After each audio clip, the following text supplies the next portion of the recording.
ಯಕ್ಷ ಚೈತನ್ಯ ರಿಜಿಸ್ಟರ್ ಅಶ್ವತ್ಥಪುರ ಇದರ 22ನೇ ವಾರ್ಷಿಕೋತ್ಸವದ ಈ ಸಭಾ ಕಾರ್ಯಕ್ರಮಕ್ಕೆ ತಮ್ಮನ್ನೆಲ್ಲ ಆದರದಿಂದ ಎದುರುಗೊಳ್ತಾ ಇದ್ದೇವೆ.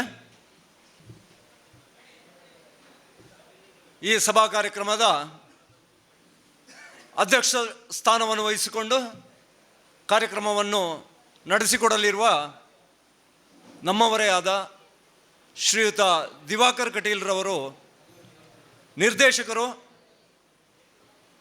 ಬ್ರಾಹ್ಮಣ ಸಭಾ ಚಿತ್ರದುರ್ಗ, ಇವರು ದಯವಿಟ್ಟು ವೇದಿಕೆಗೆ ಆಗಮಿಸಬೇಕು. ಅಧ್ಯಕ್ಷರವರನ್ನು ವೇದಿಕೆಗೆ ಕರೆದುಕೊಂಡು ಬರಬೇಕು. ಹಾಗೆ ನಮ್ಮ ಶ್ರೀದೇವಳದ ಆಡಳಿತ ಮುಕ್ತೇಶ್ವರರಾದ ಶ್ರೀಯುತ ಕೃಷ್ಣಮೂರ್ತಿ ಬಂಟಿಮಾರ್ ಅವರು ಕೂಡ ವೇದಿಕೆಗೆ ಆಗಮಿಸಬೇಕು. ದೇಶಸ್ಥ ಬ್ರಾಹ್ಮಣ ಪರಿಷತ್ತಿನ ಅಧ್ಯಕ್ಷರಾದ ಶ್ರೀಯುತ ವಸಂತ್ ರಾವ್ ಪಯ್ಯಾಡಿ ಅವರು ಕೂಡ ವೇದಿಕೆಗೆ ಆಗಮಿಸಬೇಕು. ಹಾಗೆ ನಮ್ಮ ಸಂಘದ ಗೌರವಾಧ್ಯಕ್ಷರಾದ ವೇದಮೂರ್ತಿ ಪ್ರಭಾಕರ ಭಟ್ರು ಕೂಡ ವೇದಿಕೆಗೆ ಆಗಮಿಸಬೇಕು ಅಂತ ಕೇಳಿಕೊಳ್ತಾ ಇದ್ದೇನೆ. ನಮ್ಮ ಇನ್ನೋರ್ವ ಮುಖ್ಯ ಅತಿಥಿಯಾಗಿ ಆಗಮಿಸಬೇಕಿದ್ದ ಶ್ರೀಯುತ ತಲ್ಲೂರು ಶಿವರಾಮ್ ಶೆಟ್ಟರು, ಕರ್ನಾಟಕ ಯಕ್ಷಗಾನ ಅಕಾಡೆಮಿಯ ಅಧ್ಯಕ್ಷರು, ಅವರು ಆಗಮಿಸಬೇಕಿತ್ತು. ಆದರೆ ಯಾವುದೋ ಅನಿವಾರ್ಯ ಕಾರಣಗಳಿಂದ ಅವರು ನಮ್ಮ ಸಂಪರ್ಕಕ್ಕೆ ಸಿಗುತ್ತಾ ಇಲ್ಲ. ಅವರು ಬಂದರೆ ನಮ್ಮೊಡನೆ ಸೇರಿಕೊಳ್ಳಲಿದ್ದಾರೆ. ದಯವಿಟ್ಟು ಅತಿಥಿಗಳು ವೇದಿಕೆಗೆ ಆಗಮಿಸಬೇಕು. ಪ್ರಭಾಕರ ಭಟ್ರು. ಸಂಘದ ಅಧ್ಯಕ್ಷರಾದ ಶ್ರೀಯುತ ಕೃಷ್ಣಮೂರ್ತಿ ಕಟೀಲ್ರವರು ವೇದಿಕೆ ಮೇಲೆ ಆಸೀನರಾಗಬೇಕು. ತಮ್ಮೆಲ್ಲರನ್ನು ದಯವಿಟ್ಟು ಹೊರಗಿರುವ ಕಲಾಭಿಮಾನಿಗಳು ಸಭಾಂಗಣದಲ್ಲಿ ಬಂದು ನಮ್ಮ ಕಾರ್ಯಕ್ರಮಕ್ಕೆ ಸಹಕರಿಸಬೇಕು ಅಂತ ಕೇಳ್ತಾ ಇದ್ದೇನೆ. ಇದೀಗ ದೇವತಾ ಪ್ರಾರ್ಥನೆಯೊಂದಿಗೆ ಸಭಾ ಕಾರ್ಯಕ್ರಮವನ್ನು ಪ್ರಾರಂಭಿಸ್ತೇವೆ. ದೇವತಾ ಪ್ರಾರ್ಥನೆ ಕುಮಾರಿ ಶ್ರೇಯಾ ಮತ್ತು ಕುಮಾರಿ ಅಭಿಜ್ಞಾ ಇವರು ನಡೆಸಿಕೊಡಲಿದ್ದಾರೆ. ಬನ್ನಿ, ವೇದಿಕೆಗೆ ಬನ್ನಿ. ವಂದನೆ ದೇವ ವಂದನೆ, ವಂದನೆ ದೇವ ವಂದನೆ. ಭಕ್ತಿ ಭಾವ ನೀಡು ಸತ್ಯ ಬೆಳಕ ತೋರು, ಭಕ್ತಿ ಭಾವ ನೀಡು ಸತ್ಯ ಬೆಳಕ ತೋರು. ವಂದನೆ ದೇವ ವಂದನೆ, ವಂದನೆ ದೇವ ವಂದನೆ. ಸ್ನೇಹದಿಂದ ಒಂದಾಗಿ ಬಾಳುವಂತೆ ಮಾಡು, ಶಾಂತಿ ಸಹನೆ ಎಲ್ಲರಲ್ಲೂ ಮೂಡುವಂತೆ ಮಾಡು. ಸ್ನೇಹದಿಂದ ಒಂದಾಗಿ ಬಾಳುವಂತೆ ಮಾಡು, ಶಾಂತಿ ಸಹನೆ ಎಲ್ಲರಲ್ಲೂ ಮೂಡುವಂತೆ ಮಾಡು. ಸ್ನೇಹ ಗೆಲ್ಲಲಿ ಸಹನೆ ಬೆಳೆಯಲಿ, ಸ್ನೇಹ ಗೆಲ್ಲಲಿ ಸಹನೆ ಬೆಳೆಯಲಿ. ಒಂದೇ ತಾಯ ಮಕ್ಕಳೆಂಬ ಐಕ್ಯ ಭಾವ ಬರಲಿ, ಒಂದೇ ತಾಯ ಮಕ್ಕಳೆಂಬ ಐಕ್ಯ ಭಾವ ಬರಲಿ. ವಂದನೆ ದೇವ ವಂದನೆ, ವಂದನೆ ದೇವ ವಂದನೆ. ದೇವ ವಂದನೆ, ದೇವ ವಂದನೆ, ದೇವ ವಂದನೆ, ದೇವ ವಂದನೆ, ದೇವ ವಂದನೆ.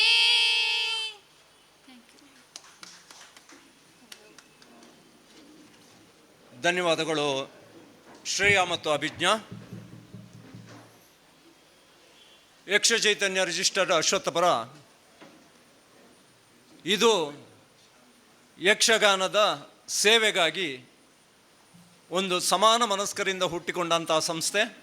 ಇವತ್ತು 22ನೇ ವಾರ್ಷಿಕೋತ್ಸವವನ್ನು ಆಚರಿಸ್ತಾ ಇದೆ. ಈ ವಾರ್ಷಿಕೋತ್ಸವ ಬೆಳಗ್ಗೆ ಆಡಳಿತ ಮುಕ್ತೇಶ್ವರರಾದ ಶ್ರೀಯುತ ರಘುನಾಥ್ ವಂಟಿಮಾರು ಮತ್ತು ದೇವಳದ ಅರ್ಚಕರಾದ ರಂಗನಾಥ ಭಟ್ರು ದೀಪ ಬೆಳಗಿಸುವುದರ ಮೂಲಕ ಉದ್ಘಾಟಿಸಿದ್ದಾರೆ. ಆಮೇಲೆ ಯಕ್ಷ ಚೈತನ್ಯ ಕಲಾ ಬಳಗದಿಂದ ತಾಳಮದ್ದಲೆ ಕಾರ್ಯಕ್ರಮ ಹಾಗೂ ಈಗ ಮಧ್ಯಾಹ್ನ ಮೇಲೆ ಜಿಲ್ಲೆಯ ಹೆಸರಾಂತ ಕಲಾವಿದರಿಂದ ಯಕ್ಷಗಾನ ತಾಳಮದ್ದಲೆ ಕಾರ್ಯಕ್ರಮ ನಡೆದಿದೆ. ತಾವೆಲ್ಲರೂ ಅದನ್ನು ನೋಡಿ ಆನಂದಿಸಿದ್ದೀರಿ. ಈಗ ಈ ಸಭಾ ಕಾರ್ಯಕ್ರಮಕ್ಕೆ ಬರ್ತಾ ಇದ್ದೇವೆ. ಈ ಸಭಾ ಕಾರ್ಯಕ್ರಮಕ್ಕೆ ಅತಿಥಿಗಳನ್ನು, ಅಧ್ಯಕ್ಷರನ್ನು ಹಾಗೂ ತಮ್ಮೆಲ್ಲರನ್ನು ಸ್ವಾಗತಿಸಲಿದ್ದಾರೆ ನಮ್ಮ ಯಕ್ಷ ಚೈತನ್ಯ ಸಂಸ್ಥೆಯ ಅಧ್ಯಕ್ಷರಾದ ಕೃಷ್ಣಮೂರ್ತಿ ಕಟೀಲು ಇವರು. ಶ್ರೀ ಕ್ಷೇತ್ರದ ಪ್ರಭು ಶ್ರೀ ರಾಮಚಂದ್ರ ಹಾಗೂ ಬ್ರಹ್ಮರಾಂಬಿಕೆ ಶ್ರೀ ದುರ್ಗಾ ಪರಮೇಶ್ವರಿ ಅವರ ಪಾದಗಳಿಗೆ ಪಡವೆಣುತ್ತಾ ವೇದಿಕೆಯಲ್ಲಿ ಆಸೀನರಾಗಿರುವ ಗಣ್ಯರೇ ಹಾಗೂ ಯಕ್ಷಗಾನ ಪ್ರಿಯ ಬಂಧುಗಳೇ, 1995ರಲ್ಲಿ ಕೆಲವು ಹಿರಿಯರ ಅವರ ಪ್ರೋತ್ಸಾಹದಿಂದ ಕೆಲ ಯುವಕರು ಸೇರಿ ಈ ಅಶ್ವತ್ಥ ಪ್ರಕ್ಷೇತ್ರದಲ್ಲಿ ಯಕ್ಷಗಾನ ತಾಳಮದ್ದಲೆಯ ಕಾರ್ಯಕ್ರಮವನ್ನು ಏರ್ಪಡಿಸ್ತಾ ಇದ್ದರು. ಹೀಗೆ ಪ್ರತಿ ವರ್ಷ ತಾಳಮದ್ದಲೆ ನಡೆಸುತ್ತಾ ಇರುವಾಗ 2004 ಇಸವಿಯಲ್ಲಿ ಅನಿಸಿತ್ತು, ನಾವು ಯಾಕೆ ಎಲ್ಲ ಸಮಾನ ಮನಸ್ಕರು ಸೇರಿ ಒಂದು ಸಂಘಟನೆ ಯಾಕೆ ಮಾಡಬಾರ್ದು ಅಂತ. ಹಾಗೆ ಯೋಚನೆ ಮಾಡಿ ಬಂದದ್ದೇ ಈ ಯಕ್ಷ ಚೈತನ್ಯ ಎಂಬ ಒಂದು ಸಂಘಟನೆ. ಬಹುಶಃ ಇದು ಯೋಚನೆಯಿಂದ ಆದದ್ದನ್ನು ಈಗ ಎಲ್ಲ ಜನರ ಅಂದರೆ ಊರ ಪರವರ ನಮ್ಮ ಎಲ್ಲ ಸಹಕಾರದಿಂದ ಇಷ್ಟು ತನಕ ಚಂದದಲ್ಲೇ ನಡ್ಕೊಂಡು ಬರ್ತಾ ಇದೆ. ಅದು ಬಹಳ ಸಂತೋಷದ ಸಂಗತಿ. ಆಮೇಲೆ ಈ ವರ್ಷ 22ನೇ ವರ್ಷ ಕಾರ್ಯಕ್ರಮ ಮಾಡ್ತಾ ಇದ್ದೇವೆ. ಅದೇ 2014ರಲ್ಲಿ ದಶಮಾನೋತ್ಸವ, 2024 ವಿಂಶತಿ ಕಾರ್ಯಕ್ರಮಗಳು ಬಹಳ ಅದ್ಧೂರಿಯಾಗಿ ಚೆನ್ನಾಗಿ ನಡೆಸ್ಕೊಂಡು ಬಂದಿದೆ. ಈಗ 22ನೇ ಕಾರ್ಯಕ್ರಮಕ್ಕೆ ಬರ್ತಾ ಇದ್ದೇವೆ. ಈ ವರ್ಷದ ಕಾರ್ಯಕ್ರಮಕ್ಕೆ ಈ ಅಧ್ಯಕ್ಷರಾಗಿ ಚಿತ್ರದುರ್ಗದ ಶ್ರೀ ದಿವಾಕರ್ ಕಟೀಲು ಇವರು ಈ ಅಧ್ಯಕ್ಷ ಸ್ಥಾನವನ್ನು ವಹಿಸ್ಕೊಂಡಿದ್ದಾರೆ. ಇವರಿಗೂ ಬಾಲ್ಯದಿಂದಲೂ ಯಕ್ಷಗಾನ ಅಂದರೆ ಬಹಳ ಪ್ರೀತಿ. ನಾವು ತುಳುವಿನಲ್ಲಿ ಹೇಳ್ತೀವಲ್ಲ, ಅರೆಗೆ ಆಟ ಬಂಡ ಒಂದು ಬಾರಿ ಮಾರ್ರೆ, ಅರೆಗೊಂದು ಆಟದ ಮರಲಂತ. ಇವರು ಆ ರೀತಿಯಲ್ಲಿ ಬಹಳ ಚಿಕ್ಕಂದಿನಲ್ಲೂ ಆಟದ ಮರಲು ಬಹಳ. ಇವರು ಚಿತ್ರದುರ್ಗದಲ್ಲಿ ಇದ್ದುಕೊಂಡು ಅಲ್ಲಿ ವಿಕಾಸ್ ಗ್ರಾಮೀಣ ಬ್ಯಾಂಕಿನ ವಿಭಾಗೀಯ ಮ್ಯಾನೇಜರ್ ಆಗಿ ನಿವೃತ್ತಿ ಹೊಂದಿದರು. ನಂತರ ದೇಶಸ್ಥ ಬ್ರಾಹ್ಮಣ ಪರಿಷತ್ತಿನ ಅಧ್ಯಕ್ಷರಾಗಿ ಕೆಲಸ ಮಾಡಿದರು. ಹಾಗೆ ಈಗ ಚಿತ್ರದುರ್ಗ ಬ್ರಾಹ್ಮಣ ಸಭಾದ ನಿರ್ದೇಶಕರಾಗಿ ಇದ್ದಾರೆ. ಇವರಿಗೆ ಈಗ ಈ ಹಿಂದಿನ ಸಭೆಯ ಅಧ್ಯಕ್ಷ ಸ್ಥಾನವನ್ನು ವಹಿಸಿಕೊಂಡಿದ್ದಾರೆ. ಇವರಿಗೆ ಯಕ್ಷ ಚೈತನ್ಯ ಪರವಾಗಿ ತುಂಬು ಹೃದಯದ ಸ್ವಾಗತ ಕೋರ್ತಾ ಇದ್ದೇನೆ.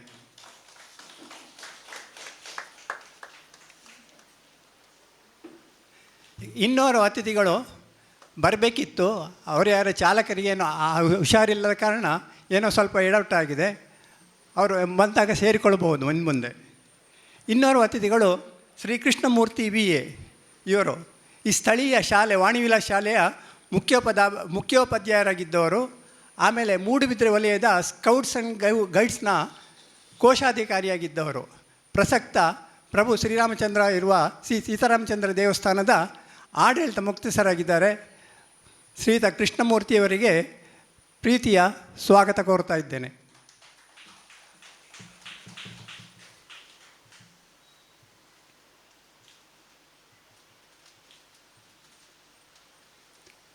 ಇನ್ನೋರು ಅತಿಥಿಗಳು ಶ್ರೀ ವಸಂತ್ ಭಟ್ ಪಯ್ಯಾಡಿಯವರು. ಇವರು ಯೂನಿಯನ್ ಬ್ಯಾಂಕ್ ಆಫ್ ಇಂಡಿಯಾದ ನಿವೃತ್ತ ಡೆಪ್ಯೂಟಿ ಜನರಲ್ ಮ್ಯಾನೇಜರ್ ಆಗಿದ್ದವರು. ಪ್ರಸಕ್ತ ದೇಶಸ್ಥ ಬ್ರಾಹ್ಮಣ ಪರಿಷತ್ತಿನ ಅಧ್ಯಕ್ಷರು ಹಾಗೂ ನಮನ ಸೌಹಾರ್ದ ಸಹಕಾರಿ ಬ್ಯಾಂಕ್ನ ನಿರ್ದೇಶಕರಾಗಿದ್ದಾರೆ. ಶ್ರೀ ವಸಂತರಾವ್ ಪಯ್ಯಾಡಿಯವರಿಗೆ ಆತ್ಮೀಯವಾಗಿ ಪ್ರೀತಿಯ ಸ್ವಾಗತ.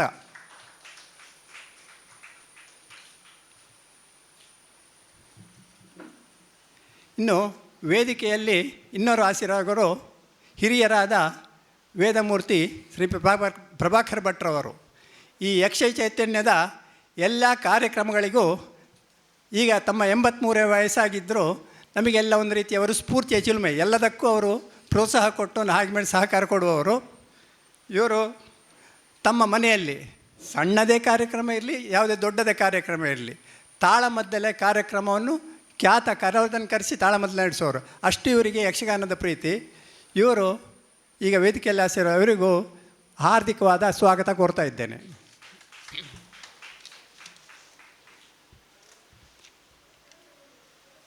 ನಮ್ಮ ಈ 22ನೇ ವರ್ಷ ಸಂಭ್ರಮಾಚರಣೆಯಲ್ಲಿ ಸನ್ಮಾನಿತರಾಗಿರುವರು ಶ್ರೀ ಕೀರಿಕಾಡು ಗಣೇಶ್ ಶರ್ಮರು ಸಿದ್ದಕಟ್ಟೆ. ಇವರು ಯಕ್ಷಗಾನ ಕಲಾವಿದರು. ಇವರು ಬಂದಿದ್ದಾರೆ. ಹಾಗೆ ಯಕ್ಷನಿಧಿ ಸ್ವೀಕರಿಸಲಿರುವ ಕೀರ್ತಿಶೇಷ ಮಾಧವಾಚಾರ್ಯ ಅವರ ಸುಪುತ್ರರು ಆಗಮಿಸಿದ್ದಾರೆ. ಮತ್ತು ಪ್ರತಿಭಾ ಪುರಸ್ಕಾರವನ್ನು ಸ್ವೀಕರಿಸಲಿರುವ ಶ್ರೀಮತಿ ಸೌಮ್ಯ ಶಿವಕುಮಾರ್ ಇವರು ಇದ್ದಾರೆ. ಇವರಿಗೆಲ್ಲ ಹಾರ್ದಿಕ ಸ್ವಾಗತ ಕೋರ್ತಾ ಇದ್ದೇನೆ. ಹಾಗೆ ಹಿಮ್ಮೇಳ ಕಾರ್ಯಕ್ರಮಕ್ಕೆ ಈಗ ಮುಗಿದೋಗಿರುವ ಕಾರ್ಯಕ್ರಮದ ಯಕ್ಷಗಾನ ತಾಳಮದ್ದಲೆಯ ಹಿಮ್ಮೇಳ ಹಾಗೂ ಅರ್ಥಧಾರಿಗಳು ಹಾಗೂ ಇನ್ನೂ ನಡೆಯಲಿರುವ ಯಕ್ಷಗಾನ ತಾಳಮದ್ದಲೆ ಅರ್ಥಧಾರಿಗಳು ಹಿಮ್ಮೇಳದವರೆಲ್ಲ ಇಲ್ಲಿದ್ದಾರೆ. ಅವರಿಗೂ ಎಲ್ಲ ಆತ್ಮೀಯ ಸ್ವಾಗತ ಕೋರ್ತೇನೆ. ಆಮೇಲೆ ನಾವು 22 ವರ್ಷ, ಈ ವರ್ಷ ನಮಗೆ ತುಂಬ ರೀತಿಯ ಸ್ಪಂದನೆ ಬಂದು ಈವನ್ ಕಾರ್ಯಕ್ರಮಕ್ಕೂ ಅಷ್ಟೇ, ಆಮೇಲೆ ನಮಗೆ ಧನ ಸಹಾಯ ಮಾಡಿ ಅಷ್ಟೇ, ಎಲ್ಲ ರೀತಿಯಲ್ಲಿ ತುಂಬ ಸಹಾಯ ಮಾಡಿದವರು ಊರಿನ ಪರವೂರಿನ ಎಲ್ಲ ಸಹೃದಯ ಬಂಧುಗಳು. ಅವರಿಗೆಲ್ಲರಿಗೂ ಹಾಗೆ ಯೂಟ್ಯೂಬ್ನಲ್ಲಿ ನೋಡುತ್ತಿರುವ ಎಲ್ಲರಿಗೂ ಈ ಸಭಾ ಕಾರ್ಯಕ್ರಮಕ್ಕೆ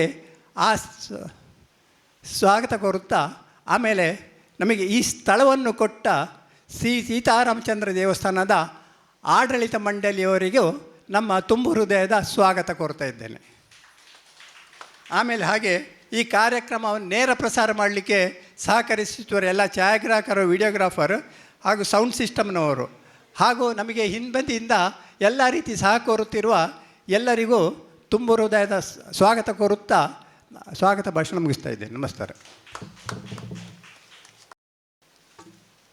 ಧನ್ಯವಾದಗಳು ಅಧ್ಯಕ್ಷರೇ. ತಮಗೂ ಈ ಕಾರ್ಯಕ್ರಮಕ್ಕೆ ಸ್ವಾಗತ. ನಾವು ಪ್ರತಿ ವರ್ಷವೂ ಒಬ್ಬ ಯಕ್ಷಗಾನದ ಕಲಾವಿದರನ್ನು, ಯಕ್ಷಗಾನಕ್ಕಾಗಿ ತಮ್ಮ ಜೀವನವನ್ನೇ ಮುಡುಪಿಟ್ಟವರನ್ನು, ಅಂತಹವರ ಒಬ್ಬ ಕಲಾವಿದನನ್ನು ಆಯ್ಕೆ ಮಾಡಿ ಅವರಿಗೆ ಸನ್ಮಾನಿಸುವ ಕಾರ್ಯಕ್ರಮವನ್ನು ಇಟ್ಟುಕೊಳ್ತಾ ಇದ್ದೇವೆ. ಪ್ರತಿ ವರ್ಷದಂತೆ ಈ ವರ್ಷ ಸನ್ಮಾನಿತರಾಗಲಿರುವವರು ಶ್ರೀಯುತ ಗಣೇಶ್ ಶರ್ಮಾ ಕಿರಿಕ್ಕಾಡು. ಅವರು ಯಕ್ಷಗಾನ ಕಲಾವಿದರು. ದಯವಿಟ್ಟು ಗಣೇಶ್ ಶರ್ಮಾ ಕಿರಿಕ್ಕಾಡು ಅವರು ವೇದಿಕೆಗೆ ಆಗಮಿಸಬೇಕು. ಸಂಚಾಲಕರು ಸದಾಶಿವ ನೆಲ್ಲಿಮರ್ ಅವರು ವೇದಿಕೆಗೆ ಕರ್ಕೊಂಡು ಬರಬೇಕು ಅವರನ್ನು.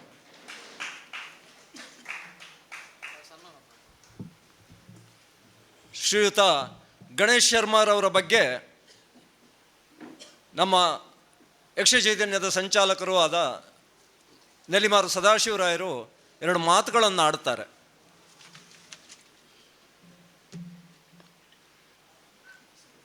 ಓಂ ಶ್ರೀ ಗುರುಭ್ಯೋ ನಮಃ.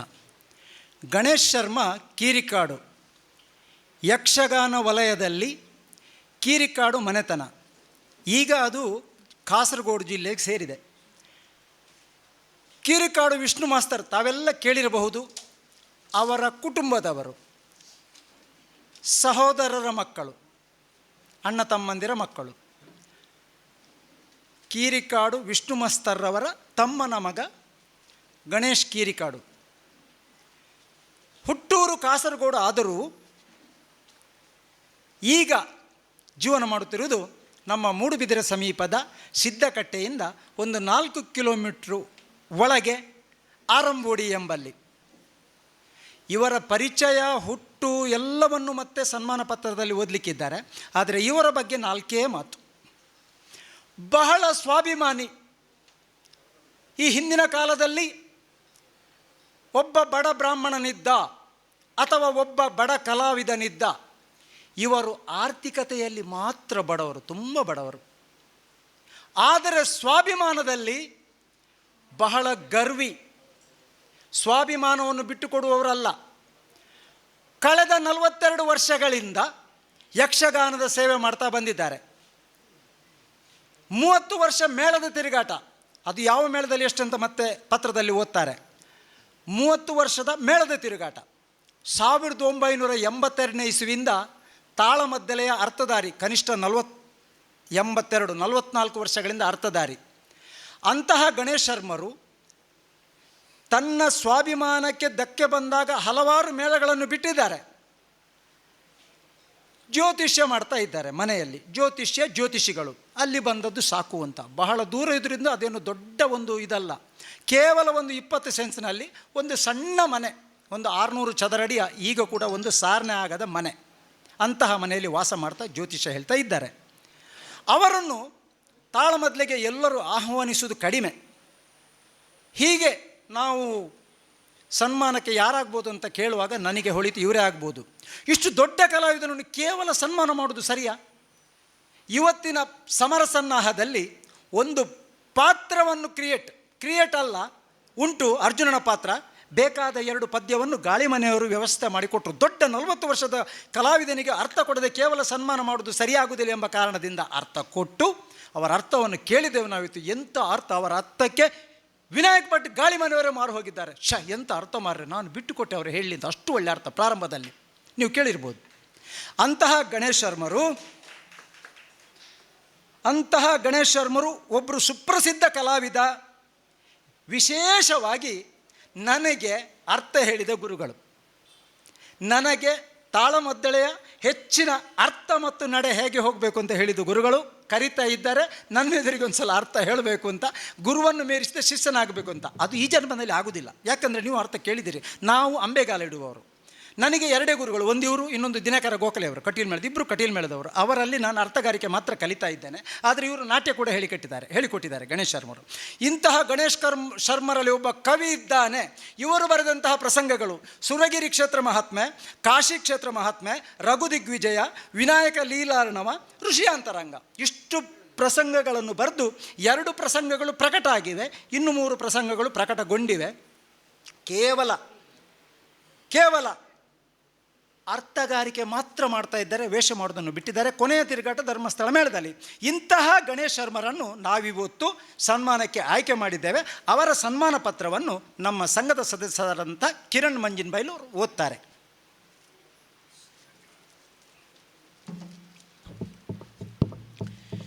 ಶ್ರೀರಾಮ ಸಮರ್ಥ. ಯಕ್ಷಚೈತನ್ಯ ರಿಜಿಸ್ಟರ್ಡ್ ಅಶ್ವತ್ಥಪುರ 22ನೇ ವರ್ಷದ ವಾರ್ಷಿಕೋತ್ಸವದ ಈ ಶುಭಾವಸರದಲ್ಲಿ ಕಲಾವಿದ ಸನ್ಮಾನದ ಅಂಗವಾಗಿ ಶ್ರೀ KS ದಿವಾಕರ್ ಚಿತ್ರದುರ್ಗ ಇವರ ಅಧ್ಯಕ್ಷತೆಯಲ್ಲಿ ಶ್ರೀ ಕೃಷ್ಣಮೂರ್ತಿ VA ಆಡಳಿತ ಮುಕ್ತೇಶ್ವರರು, ಶ್ರೀ ಸೀತಾರಾಮ ದೇವಸ್ಥಾನ, ಶ್ರೀ ವಸಂತ ಭಟ್ ಪಯ್ಯಾಡಿ ಅಧ್ಯಕ್ಷರು, ದೇಶಸ್ಥ ಬ್ರಾಹ್ಮಣ ಪರಿಷತ್ತು ಅಶ್ವತ್ಥಪುರ ಇವರ ಉಪಸ್ಥಿತಿಯಲ್ಲಿ ಶ್ರೀ ಗಣೇಶ್ ಶರ್ಮಾ ಕೀರಿಕ್ಕಾಡು ಹಿರಿಯ ಯಕ್ಷಗಾನ ಕಲಾವಿದರು ಇವರಿಗೆ ಅರ್ಪಿಸಿದ ಸನ್ಮಾನ ಪತ್ರ. ಆದರಣೀಯರೇ, ಕಾಸರಗೋಡು ಜಿಲ್ಲೆಯ ದೇಲಂಪಾಡಿ ಗ್ರಾಮದ ಕಂಬಳಿಕೆರೆ ಮನೆತನದಲ್ಲಿ ಗೋಪಾಲಕೃಷ್ಣ ಭಟ್ ಸರಸ್ವತಿ ದಂಪತಿಗೆ ಸುಪುತ್ರರಾಗಿ 1965ನೇ ಇಸವಿಯಲ್ಲಿ ಜನಿಸಿದಿರಿ. ದೇಲಂಪಾಡಿ ಮಯ್ಯಾಳ ಶಾಲೆಯಲ್ಲಿ ಪ್ರಾಥಮಿಕ ಶಿಕ್ಷಣವನ್ನು, ಪ್ರೌಢಶಾಲಾ ಶಿಕ್ಷಣವನ್ನು ಮುಳ್ಳೇರಿಯಾದಲ್ಲಿ ವಿದ್ಯಾರ್ಜನೆಗೈದಿರಿ. ತಾಯಿಯಿಂದಲೇ ಬಂದ ಬಳುವಳಿ ಸಂಸ್ಕೃತ ವಿದ್ಯಾಭ್ಯಾಸವನ್ನು ತಾವು ಮೈಗೂಡಿಸಿಕೊಂಡು ಪ್ರೌಢಿಮೆ ಸಾಧಿಸಿದಿರಿ. ಶ್ರೀ ಕ್ಷೇತ್ರ ಧರ್ಮಸ್ಥಳದ ಲಲಿತ ಕಲಾ ಕೇಂದ್ರದಲ್ಲಿ ಯಕ್ಷನಾಟ್ಯ ಅಭ್ಯಸಿಸಿದ ತಾವು ಗುರುತ್ರಯರುಗಳಾದ ಸರ್ವಶ್ರೀ ಕೆ ಗೋವಿಂದ ಭಟ್ ಕರ್ಗಲ್ಲು, ವಿಶ್ವೇಶ್ವರ ಭಟ್ ಹಾಗೂ ಬೆಳ್ಳಾರೆ ಮಂಜುನಾಥ್ ಭಟ್ ಅವರ ಗರಡಿಯಲ್ಲಿ ಪಳಗಿದ ತಾವು ಪ್ರಸಿದ್ಧ ಮದ್ದಲೆಗಾರರಾಗಿದ್ದ ನೆಡ್ಲೆ ನರಸಿಂಹ ಭಟ್ ಅವರಿಂದ ಸಂಪೂರ್ಣ ರಂಗ ನಡೆ ತಿಳಿದುಕೊಂಡಿರಿ. ತನ್ನ 16ನೇ ವಯಸ್ಸಿನಲ್ಲಿ ದೇವೇಂದ್ರನಾಗಿ ಯಕ್ಷಗಾನ ಬಯಲಾಟದ ರಂಗ ಪ್ರವೇಶಗೈದ ತಾವು ಅರ್ಜುನನಾಗಿ ಪ್ರಥಮವಾಗಿ ತಾಳಮದ್ದಲೆಯ ಅರ್ಥ ಹೇಳಿದ ತಾವೊಬ್ಬ ಸಮರ್ಥ ಅರ್ಥಧಾರಿ ಎನ್ನುವಂಥದ್ದನ್ನು ತೋರಿಸಿಕೊಟ್ರಿ. ಬಾಲ ಕಲಾವಿದನಾಗಿ ಸುರತ್ಕಲ್ ಮೇಳಕ್ಕೆ ಸೇರಿದ ತಾವು ತದನಂತರದಲ್ಲಿ ಮಧೂರು, ಬಪ್ಪನಾಡು, ಗಣೇಶ್ಪುರ, ಸರಪಾಡಿ, ಧರ್ಮಸ್ಥಳ, ಕೊಲ್ಲಂಗಾನ, ಮಲ್ಲ, ಇರುವೈಲು ಮೇಳಗಳಲ್ಲಿ ತಿರುಗಾಟ ನಡೆಸಿ ಕಟೀಲು ಮೇಳದಲ್ಲಿ ಸುದೀರ್ಘ 16 ವರ್ಷಗಳ ಕಾಲ ತಿರುಗಾಟ ಮಾಡಿ ಒಟ್ಟು 30 ವರ್ಷಗಳ ತಿರುಗಾಟ ಮಾಡಿದ ಅನುಭವಿ ಕಲಾವಿದರು ತಾವು. ದಾಮೋದರ ಮಂಡೆಚ್ಚ, ಬಲಿಪ ಭಾಗವತರು, ಇರಾ ಭಾಗವತರಿಂದ ಹೆಚ್ಚಿನ ಮಾರ್ಗದರ್ಶನ ಪಡೆದ ತಾವು ಹೊಸ ಹಿತ್ಲು ಮಹಾಲಿಂಗ ಭಟ್, ಅಳಿಕೆ ರಾಮಯ್ಯ ರೈ, ಮೂಡುಬಿದ್ರೆ ಮಾಧವ ಶೆಟ್ಟಿ, ಕೆ ಗೋವಿಂದ ಭಟ್, ಸಿದ್ದಕಟ್ಟೆ ಚನ್ನಪ್ಪ ಶೆಟ್ಟಿ ಮುಂತಾದ ಪ್ರಸಿದ್ಧ ಅರ್ಥಧಾರಿಗಳೊಂದಿಗೆ ಆಟ ಕೂಟಗಳಲ್ಲಿ ವಿಜೃಂಭಿಸಿ ರಾಜಸ, ತಾಮಸ, ಸಾತ್ವಿಕ ಪಾತ್ರಗಳಲ್ಲಿ ರಂಜಿಸಿದವರು ಹಾಗೂ ರಾಜವೇಷ, ಪುಂಡುವೇಷಗಳನ್ನು ರಂಗದಲ್ಲಿ ಸಮರ್ಥವಾಗಿ ಮೇಳೈಸಿದವರು. ಸರಳ ಸಜ್ಜನಿಕೆಯ ವ್ಯಕ್ತಿಗಳಾದ ತಾವು ಎಲ್ಲಿ ತಮ್ಮ ಸ್ವಾಭಿಮಾನಕ್ಕೆ ಧಕ್ಕೆ ಬರುವುದೋ ಅಲ್ಲಿ ತಾವು ತಮ್ಮ ನೇರ ನಿಷ್ಠುರ ನಡೆಗಳಿಂದ ತಮ್ಮ ವ್ಯವಸಾಯಕ್ಕೆ ತೊಂದರೆಯಾದೀತು ಎಂಬ ಸ್ವಾಭಿಮಾನದಿಂದಲೇ ಬದುಕಿದವರು. ಪ್ರಸಕ್ತ ಮೇಳದ ತಿರುಗಾಟಕ್ಕೆ ವಿದಾಯ ಹೇಳಿದ ತಾವು ವಿಶೇಷ ಆಹ್ವಾನಿತ ಆಟ ಕೂಟಗಳಲ್ಲಿ ಭಾಗವಹಿಸುತ್ತಾ ಯಕ್ಷರಂಗದ ನಂಟನ್ನು ಈ ಮೂಲಕ ಉಳಿಸಿಕೊಂಡಿದ್ದೀರಿ. ತಾವು ತಮ್ಮ ಓರ್ವ ಪುತ್ರ ಬೆಂಗಳೂರಿನಲ್ಲಿ CA ಉದ್ಯೋಗದಲ್ಲೂ, ಮಗಳಿಗೆ ಸುಬ್ರಹ್ಮಣ್ಯದ ವರನಿಗೆ ಮದುವೆ ಮಾಡಿಕೊಟ್ಟು ತಾವು ಧರ್ಮಪತ್ನಿಯೊಂದಿಗೆ ಸಿದ್ಧಕಟ್ಟೆಯಲ್ಲಿ ವಾಸಿಸುತ್ತಿದ್ದೀರಿ. ತಮಗೆ ಶ್ರೀಕ್ಷೇತ್ರ ಕಟೀಲಿನ ಭ್ರಮರಾಂಬಿಕೆ, ಅಶ್ವತ್ಥಪುರಾಧೀಶ ಶ್ರೀ ಸೀತಾರಾಮಚಂದ್ರ ದೇವರು ತಮ್ಮ ಮನ ಸಂಕಲ್ಪಗಳನ್ನು ಈಡೇರಿಸಲಿ ಎಂದು ಪ್ರಾರ್ಥಿಸುತ್ತೇವೆ. ಗೌರವಾಧ್ಯಕ್ಷರು, ಅಧ್ಯಕ್ಷರು, ಸಂಚಾಲಕರು, ಕಾರ್ಯದರ್ಶಿ, ಸರ್ವ ಸದಸ್ಯರು, ಯಕ್ಷಚೈತನ್ಯ ಅಶ್ವತ್ಥಪುರ. ದಿನಾಂಕ 26/7/2026, ಅಶ್ವತ್ಥಪುರ.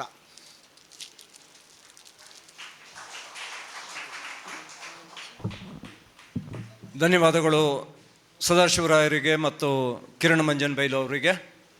ಇದೀಗ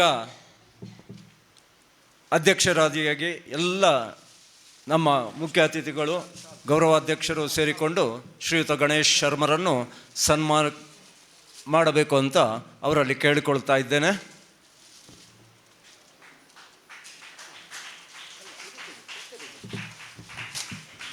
ಸಭಾಧ್ಯಕ್ಷರಾದ ದಿವಾಕರ್ ಕಟೀಲ್ರವರು ಶಾಲು ಹಾಕಿ ಸನ್ಮಾನಿಸ್ತಾ ಇದ್ದಾರೆ.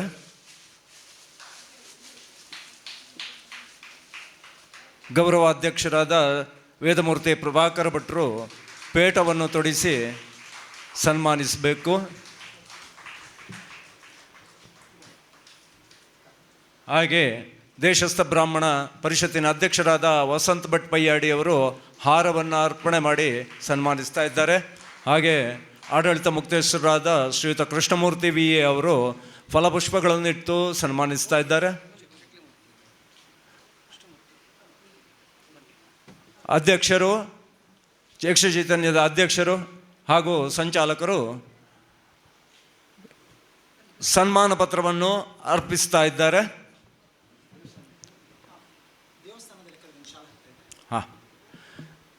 ಗಣೇಶ್ ಶರ್ಮರಿಗೆ ಶ್ರೀ ದೇವಳದ ವತಿಯಿಂದ ಶಾಲು ಹೊದಿಸಿ ಸನ್ಮಾನಿಸಲಾಗ್ತಾ ಇದೆ. ಹಾಗೂ ಶ್ರೀದೇವರ ಭಾವಚಿತ್ರವನ್ನು ಕೊಟ್ಟು ಪ್ರಭು ಶ್ರೀರಾಮಚಂದ್ರನ ಆಶೀರ್ವಾದ ಹರಕೆ ಸದಾ ಅವರ ಮೇಲಿರಲಿ ಅಂತ ನಾವು ಎಲ್ಲರೂ ಪ್ರಭು ಶ್ರೀರಾಮಚಂದ್ರನಲ್ಲಿ ಪ್ರಾರ್ಥಿಸ್ತಾ ಇದ್ದೇವೆ.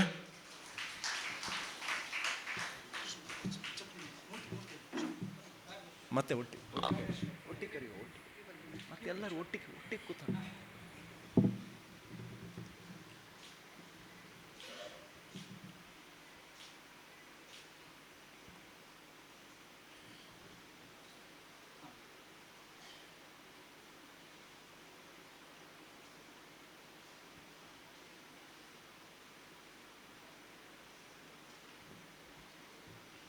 ಅಭಿನಂದನೆಗಳು ಶ್ರೀಯುತ ಗಣೇಶ್ ಶರ್ಮರೇ.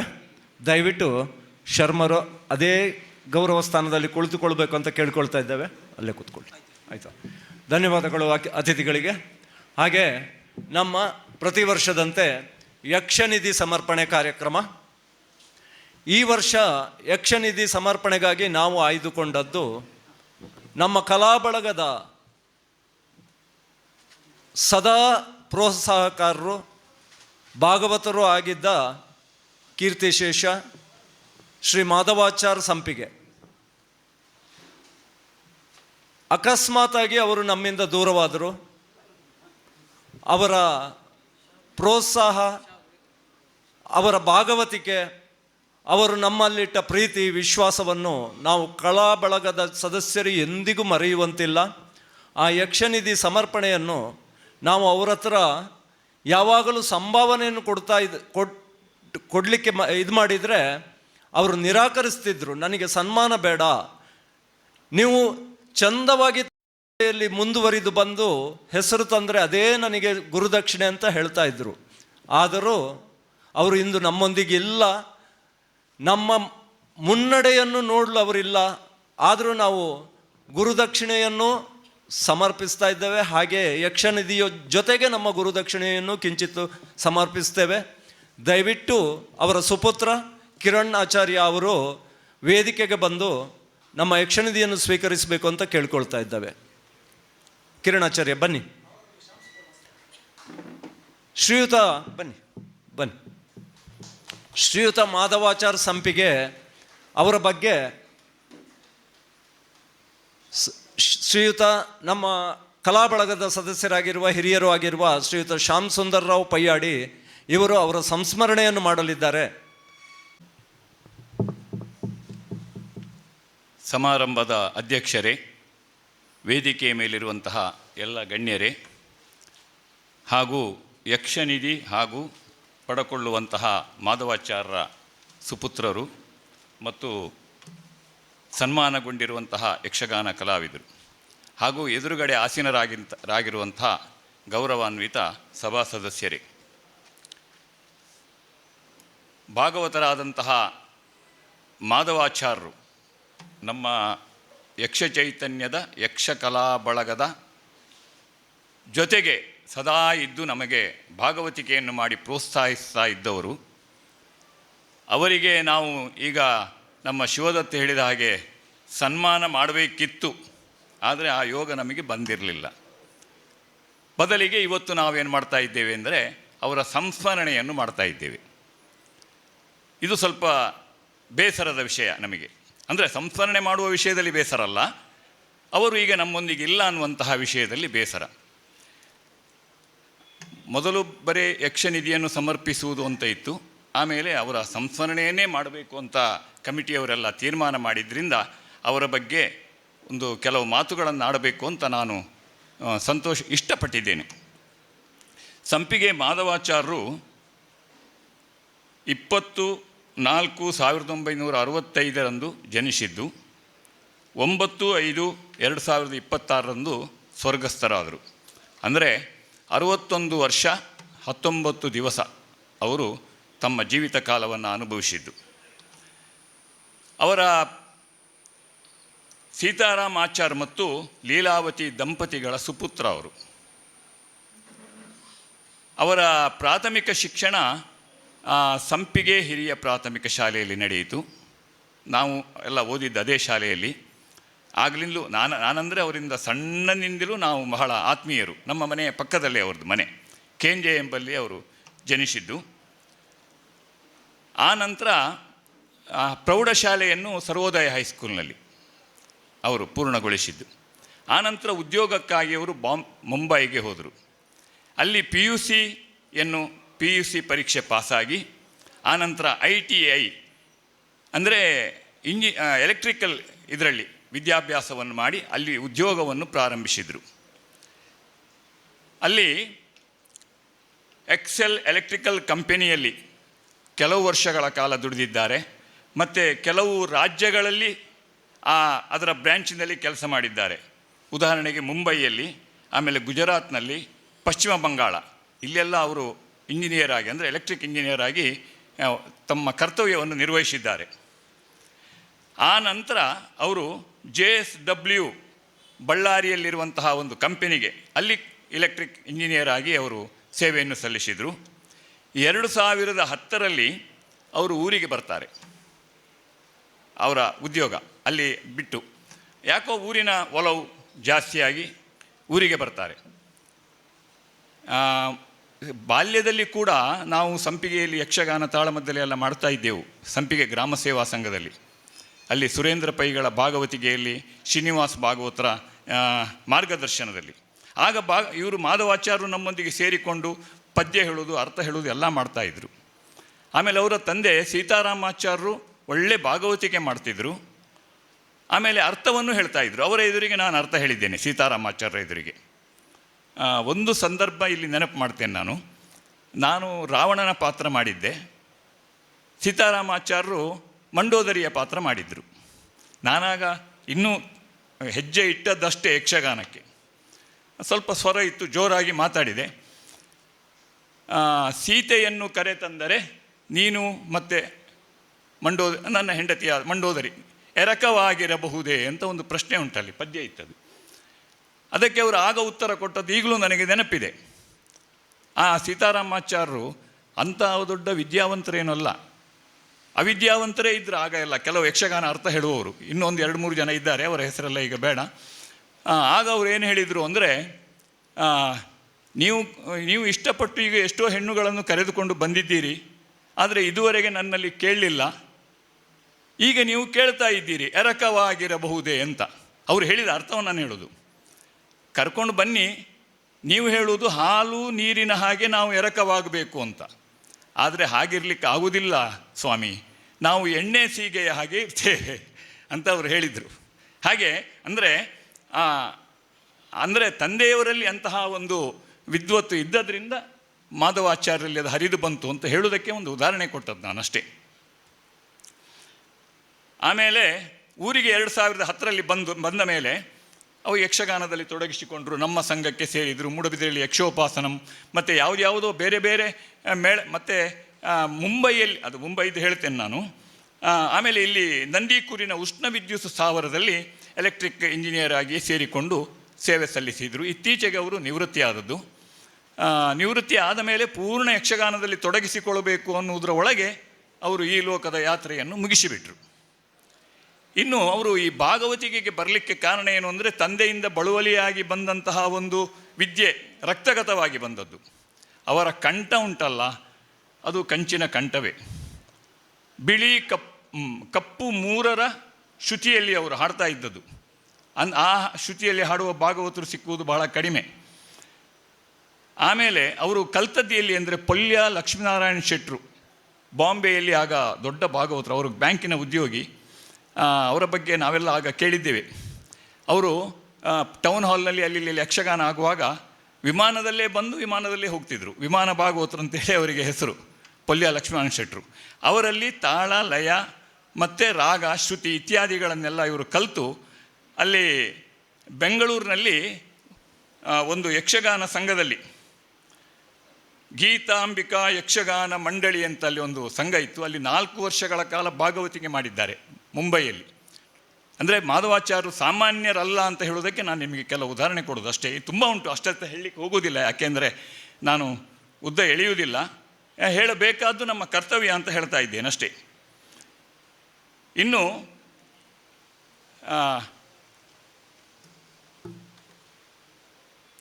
ಮಾಧವಾಚಾರ್ಯರದ್ದು ಕಂಚಿನ ಕಂಠ ಅಂತ ಹೇಳಿದೆ. ಅವರು ಬೇರೆ ಬೇರೆ ಭಾಗವತರ ಅನುಕರಿಸ್ತಿದ್ರು. ಅದರಲ್ಲಿ ಮುಖ್ಯವಾಗಿ ನಮ್ಮ ಅಗರಿಯವರ ಶೈಲಿ, ಬಲಿಪರ ಶೈಲಿ. ಅಂದರೆ ನಾವಾಗ ಬಲಿಪರ ಪದ್ಯ ಕೇಳಿದ ಹಾಗೇ ಆಗ್ತಿತ್ತು, ಆ ಶೈಲಿಯಲ್ಲೇ ಅವರು ಹಾಡ್ತಾಯಿದ್ರು ಬಹಳ. ಇಲ್ಲಿ ನಾವು ಅಶ್ವತ್ಪುರದಲ್ಲಿ ದೇವಸ್ಥಾನದಲ್ಲಿ ತಾಳಮದ್ದಲೆ ಮಾಡುವಾಗಲೂ ಅಷ್ಟೇ, ನಮ್ಮ ಫ್ರೆಂಡ್ಗಳು ಕೆಲವರೆಲ್ಲ ನಿಮ್ಮ ಅರ್ಥ ಕೇಳಲಿಕ್ಕೆ ಕೂತು ಅಲ್ಲ ಮಾರ್ರೆ, ನಾವು ಅವರ ಭಾಗವತಿಕೆ ಕೇಳಲಿಕ್ಕೆ ಕೂತದ್ದು ಅಂತ ಹೇಳ್ತಿದ್ರು. ನನ್ನ ಹತ್ರ ಹೇಳಿದ್ದಾರೆ 1-2-3 ಜನ, ಹೆಸರು ಬೇಡ. ಅಷ್ಟು ಚೆನ್ನಾಗಿ ಅವರು ಹಾಡ್ತಿದ್ರು ಅನ್ನೋದಕ್ಕೆ ನಾನು ಒಂದು ಉದಾಹರಣೆ ಕೊಟ್ಟದ್ದು. ಆಮೇಲೆ ಈ ಭಾಗವತಿಕೆ ಅನ್ನೋದುಂಟಲ್ಲ, ಅದು ಅಷ್ಟು ಸುಲಭ ಅಲ್ಲ. ಯಾಕೆ ಅಂತ ಹೇಳಿದರೆ, ನನ್ನ ಒಬ್ಬರು ಮಿತ್ರರು ನಮ್ಮವರೇ ತುಂಬ ಪ್ರಯತ್ನ ಮಾಡಿ ಜಂಪೆ ತಾಳದ ಒಂದು ರಾಗವನ್ನು 15 ದಿವಸ ಅಭ್ಯಾಸ ಮಾಡಿದರು. ಅವರ ಹೆಸರು ಹೇಳುವುದಿಲ್ಲ ನಾನೀಗ. ಕೇಳು ಯದುಕುಲ ಚಂದ್ರ ನಿನ್ನೊಡನೆ ನಾ ಬಂದ, ಅದು ಜಂಪೆ ತಾಳದಲ್ಲಿರುವಂಥದ್ದು. 15 ದಿವಸ ಟ್ರಯಲ್ ಮಾಡಿ ಶ್ರೀನಿವಾಸ ಭಾಗವತರ ಎದುರಿಗೆ ಹಾಡಿದರು. ಅವರು ದೊಡ್ಡ ಭಾಗವತರು, ಪುತ್ತಿಗೆಯವರು. ಆಗ ಅವರು ಹೇಳಿದರು, ಭಟ್ರೆ ನೀವು ಇವತ್ತೇ ಇದನ್ನು ಬಿಟ್ಟು ಬಿಡಿ, ನಿಮಗೆ ಆಗೋದಿಲ್ಲ ಅಂತ. ಯಾಕೆ ಅಂತ ಹೇಳಿದರೆ, ಆ ಲಯದಲ್ಲಿ ಇದ್ದರೆ ಮಾತ್ರ ಭಾಗವತಿಗೆ. ನೋಡಿ, ತ್ರಿವುಡೆ ಅಂತ ಹೇಳಿದರೆ 5-3-3 ಪೆಟ್ಟು ಬೀಳಬೇಕು ಜಾಗಟೆಯಲ್ಲಿ. ಜಂಪೆ ಅಂತ ಹೇಳಿದರೆ 5-3-3. ಭಜನೆಯಲ್ಲಿ ಇಲ್ಲ ಅದು, ತಾಳಗಳು. ಮತ್ತು ರೂಪಕದಲ್ಲಿ 5-5-5 ಪೆಟ್ಟು ಬೀಳಬೇಕು. ಆ ಲಯದಲ್ಲಿ ಹಾಡಿದಾಗ ಮಾತ್ರ ಆ ತಾಳಗಳು ಬೀಳ್ತವೆ ಹೊರತು, ಮತ್ತು ರಾಗ, ಶ್ರುತಿ ಜ್ಞಾನ ಇದೆಲ್ಲ ಬೇಕು ಭಾಗವತರಾಗಲಿಕ್ಕೆ. ಹಾಗೆ ಭಾಗವತರಾಗೋದಿದ್ದರೆ ಎಷ್ಟೋ ಜನ ಆಗ್ತಿದ್ರು. ಹಾಗೆ ಆಗುವುದಕ್ಕೆ ಸಾಧ್ಯ ಇಲ್ಲ ಅಂತ ಹೇಳೋದಕ್ಕೆ ನಾನು ಆ ಭಾಗವತಿಗೆ ಒಲಿಯಬೇಕು. ಮಾಧವಾಚಾರ್ಯರಿಗೆ ಆ ಭಾಗವತಿಗೆ ಒಲಿದಿತ್ತು. ಹೆಚ್ಚು ನಾನು ಮಾತಾಡಲಿಕ್ಕೆ ಹೋಗೋದಿಲ್ಲ. ಯಾಕೆ ಅಂತ ಹೇಳಿದರೆ, ಈಗ ಅವರಿಲ್ಲ. ಕಾಳಿದಾಸ ಒಂದು ಕಡೆ ಹೇಳಿದ್ದಾನೆ, ಏನಂತ ಹೇಳಿದರೆ, 61 ವರ್ಷ ಅಲ್ಲ, ಇನ್ನೊಂದು 10 ವರ್ಷ ಬೇಕಿತ್ತವರು. ಕಾಳಿದಾಸ ಒಂದು ಕಡೆ ಏನು ಹೇಳಿದ್ದಾನೆ ಅಂತ ಹೇಳಿದರೆ, ಮರಣ ಎಂಬುದು ಪ್ರಕೃತಿ, ಶರೀರ ಸಮೇತ ಜೀವಿಸುವುದೇ ವಿಕೃತಿ ಅಂತ. ನನಗೆ ಆಶ್ಚರ್ಯ ಆಯಿತು ಆ ವಾಕ್ಯ ಕೇಳಿ. ಪ್ರಕೃತಿ ಸಹಜವಾಗಿ ಅಂದರೆ ಹುಟ್ಟಿದವ ಒಂದಲ್ಲ ಒಂದು ದಿನ ಸಾಯಲೇಬೇಕು. ಸಾಯಬಾರ್ದು ಅಂತಿದ್ರೆ ಹುಟ್ಟಬಾರ್ದು ಅಷ್ಟೇ, ಅದಕ್ಕೆ ಬೇರೆ ದಾರಿ ಇಲ್ಲ. DVG ಅವರು ಹೇಳಿದ್ದಾರೆ, ಯಾತ್ರಿಕರು ನಾವು ದಿವ್ಯ ಕ್ಷೇತ್ರ ಈ ಲೋಕ, ಸತ್ರದಲ್ಲಿ ನೇಮದಿಂದ ಇರಲಿಕ್ಕೆ ಎಣೆಯುಂಟು, ರಾತ್ರಿ 3 ಹೊರಡು ಎನೆ ತೆರಳಿದರೆ ಪಾರುಪತ್ಯದವ ಮೆಚ್ಚುವ ಅಂತ. ನಿಮಗೆ ಅರ್ಥ ಆಗ್ತದೆ. ಈ ಭೂಮಿಗೆ ನಾವು ಬಂದಿದ್ದೇವೆ, ಇದು ಒಂದು ಯಾತ್ರೆಗೆ ಬಂದಿದ್ದೇವೆ, ಇಲ್ಲಿ ಇದ್ದೇವೆ, ನಮ್ಮ ಸಮಯ ಮುಗಿದಾಗ ನಾವು ಹೋಗಲೇಬೇಕು ಎಂಬುದು ಅದರ ಅರ್ಥ. ಬದುಕು ಜಟಕ ಬಂಡಿ ವಿಧಿಯದರ ಸಾಹೇಬ, ನಮ್ಮನ್ನು ಯಾವಾಗ ಕರ್ಕೊಂಡು ಹೋಗ್ತಾನೆ ಆ ಜಟಕ ಬಂಡಿಯಲ್ಲಿ ಗೊತ್ತಿಲ್ಲ, ಯಾರದ್ದು ಯಾರಿಗೂ ಗೊತ್ತಿಲ್ಲ. ಹಾಗೆ ಮಾಧವಾಚಾರ್ಯರು ನಮ್ಮನ್ನು ಅಗಲಿ ಹೋಗಿದ್ದಾರೆ. ಅವರನ್ನು ನೆನಪಿಸುವುದು ನಮ್ಮ ಕರ್ತವ್ಯ. ಅವರ ಬಗ್ಗೆ ನಾನು ಮಾತಾಡುವುದಿದ್ದರೆ ಇನ್ನು 1 ಗಂಟೆ ಮಾತಾಡ್ಬೋದು, ಅದಕ್ಕೆ ನಾನು ಅವಕಾಶ ಕೊಡುವುದಿಲ್ಲ. ಅಂತೂ ನಮ್ಮ ಮಾಧವಾಚಾರ್ಯರ ಬಗ್ಗೆ ಇಷ್ಟು ವರ್ಷ ಕಾಲ ನಾವು ಅವರೊಟ್ಟಿಗೆ ಇದ್ದೆವು. ಈಗ ಮೊನ್ನೆ ತಾನೇ ಅವರು 9/5/26 ನಮ್ಮನ್ನು ಬಿಟ್ಟು ಇಹಲೋಕದ ಯಾತ್ರೆಯನ್ನು ಮುಗಿಸಿ ಅವರು ಸ್ವರ್ಗಸ್ಥರಾಗಿದ್ದಾರೆ. ಈ ಸಂದರ್ಭದಲ್ಲಿ ನಾನು ಹೇಳುವುದೇನು ಅಂತ ಹೇಳಿದರೆ, ಅವರ ಕುಟುಂಬಕ್ಕೆ ದುಃಖವನ್ನು ಹಾಗೂ ಆ ದುಃಖವನ್ನು ಸಹಿಸುವಂಥ ಶಕ್ತಿ ನೋಡಿ. ಇನ್ನೊಂದು, 2 ಸುಪುತ್ರರು, ಕಿರಣ್ ಇವರು ಇಂಜಿನಿಯರು, ಇನ್ನೊಬ್ಬ ಶ್ರವಣ್ ಅವನು ಇಂಜಿನಿಯರು, ಇಬ್ಬರು ಉದ್ಯೋಗದಲ್ಲಿದ್ದಾರೆ. ಆಮೇಲೆ ಶ್ರವಣ್ ಒಳ್ಳೆಯ ಮದ್ದಳೆ ವಾದಕ, ಇವರ ತಮ್ಮ ಒಳ್ಳೆಯ ಮದ್ದಳೆ ವಾದಕ ಅಂದರೆ ಈಗಿನ ದೊಡ್ಡ ದೊಡ್ಡ ಭಾಗವತರಿಗೆ ಕೂತ್ಕೊಳ್ಳುವಷ್ಟು ಅವರು ಕಲಿಸಿದ್ದಾರೆ. ಅಂದರೆ ನೋಡಿ ಆ ಪರಂಪರೆ ಹೇಗೆ ಹರಿದು ಬಂದಿದೆ. ಸೀತಾರಾಮಾಚಾರ್ಯರಿಂದ ಮಾಧವಾಚಾರ್ಯರಿಂದ ಶ್ರವಣ್, ಬಹುಶಃ ಕಿರಣ್ ಅದಕ್ಕೆ ಹೋಗಲಿಲ್ವೋ ಏನೋ ಗೊತ್ತಿಲ್ಲ, ಆದರೆ ಅವರ ರಕ್ತದಲ್ಲಿ ಖಂಡಿತ ಉಂಟದು. ಹೀಗೆ ಯಕ್ಷಗಾನ, ಭಾಗವತಿಕೆ, ಅರ್ಥಗಾರಿಕೆ ಅಂತ ಹೇಳಿದರೆ ಇದೇನು ಸಣ್ಣ ವಿಚಾರ ಅಲ್ಲ, ಇದು ದೊಡ್ಡ ಒಂದು ಕಲೆ. ನವರಸಗಳು ಇದರಲ್ಲಿ ಉಂಟು, ನಾಟ್ಯ ಉಂಟು, ಹಿಮ್ಮೇಳ ಉಂಟು, ಸಂಗೀತ ಉಂಟು, ಎಲ್ಲವೂ ಇರುವಂತಹ ಅದ್ಭುತವಾದ ಕಲೆ ಯಕ್ಷಗಾನ. ಈಗ ನಮ್ಮವರಲ್ಲಿ ಕೆಲವರು ಇದರಲ್ಲಿ ತೊಡಗಿಸಿಕೊಂಡದ್ದು ಒಂದು ಸಂತೋಷದ ವಿಷಯ.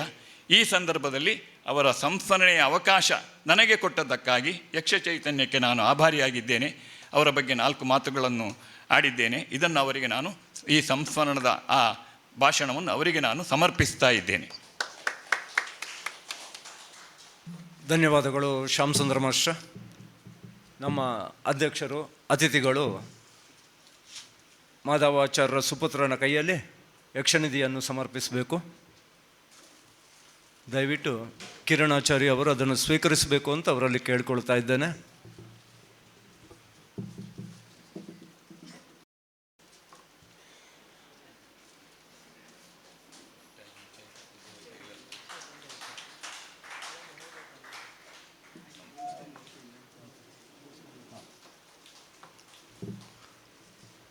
ಶ್ರೀದೇವಳದ ವತಿಯಿಂದ ಆಡಳಿತ ಮುಕ್ತೇಶ್ವರರು ಶಾಲು ಹಾಕಿ ಶಾಲು ಹೊದಿಸ್ತಾ ಇದ್ದಾರೆ.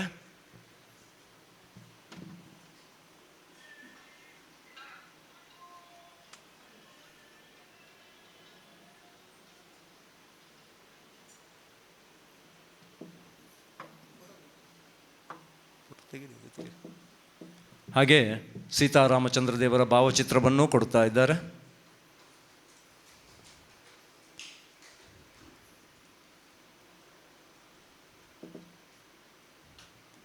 ಧನ್ಯವಾದಗಳು ಕಿರಣಾಚಾರ್ಯ ಹಾಗೂ ನಮ್ಮೆಲ್ಲ ಅತಿಥಿಗಳಿಗೆ.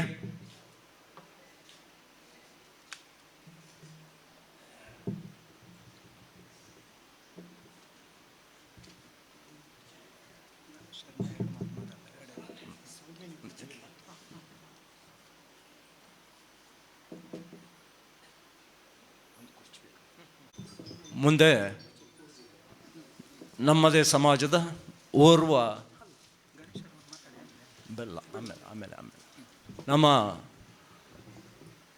ಒಬ್ಬ ಪ್ರತಿಭಾನ್ವಿತ ಮಕ್ಕಳಿಗೋ ಯುವಕ ಯುವತಿಯರಿಗೋ ನಾವು ಪ್ರತಿಭೆಯನ್ನು ಗುರುತಿಸುವ ಕಾರ್ಯಕ್ರಮ.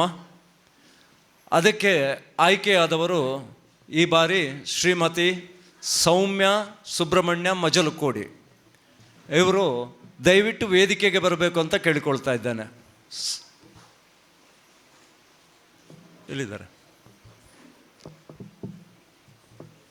ಸೌಮ್ಯ ಬನ್ನಿ, ವೇದಿಕೆಗೆ ಬನ್ನಿ, ಬನ್ನಿ ಬನ್ನಿ ಬನ್ನಿ ಬನ್ನಿ, ದಯವಿಟ್ಟು ಬನ್ನಿ.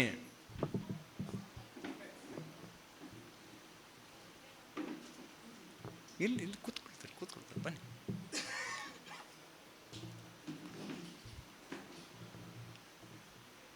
ಶ್ರೀಮತಿ ಸೌಮ್ಯ ಸುಬ್ರಹ್ಮಣ್ಯ ಮಜಲಕೋಡಿ ಇವರ ಬಗ್ಗೆ ಕಿರು ಪರಿಚಯವನ್ನು ಮಾಡಿಕೊಡಲಿದ್ದಾರೆ ನಮ್ಮ ಸಂಘದ ಕಾರ್ಯದರ್ಶಿಯಾದ ಕೃಷ್ಣಮೂರ್ತಿ ಮಾಯಣ್ಣ ಇವರು. ಹಾಗೆ ಅವರ ಸಾಧನೆಯನ್ನು ತಮ್ಮೆದುರಿಗೆ ಹೇಳಲಿದ್ದಾರೆ.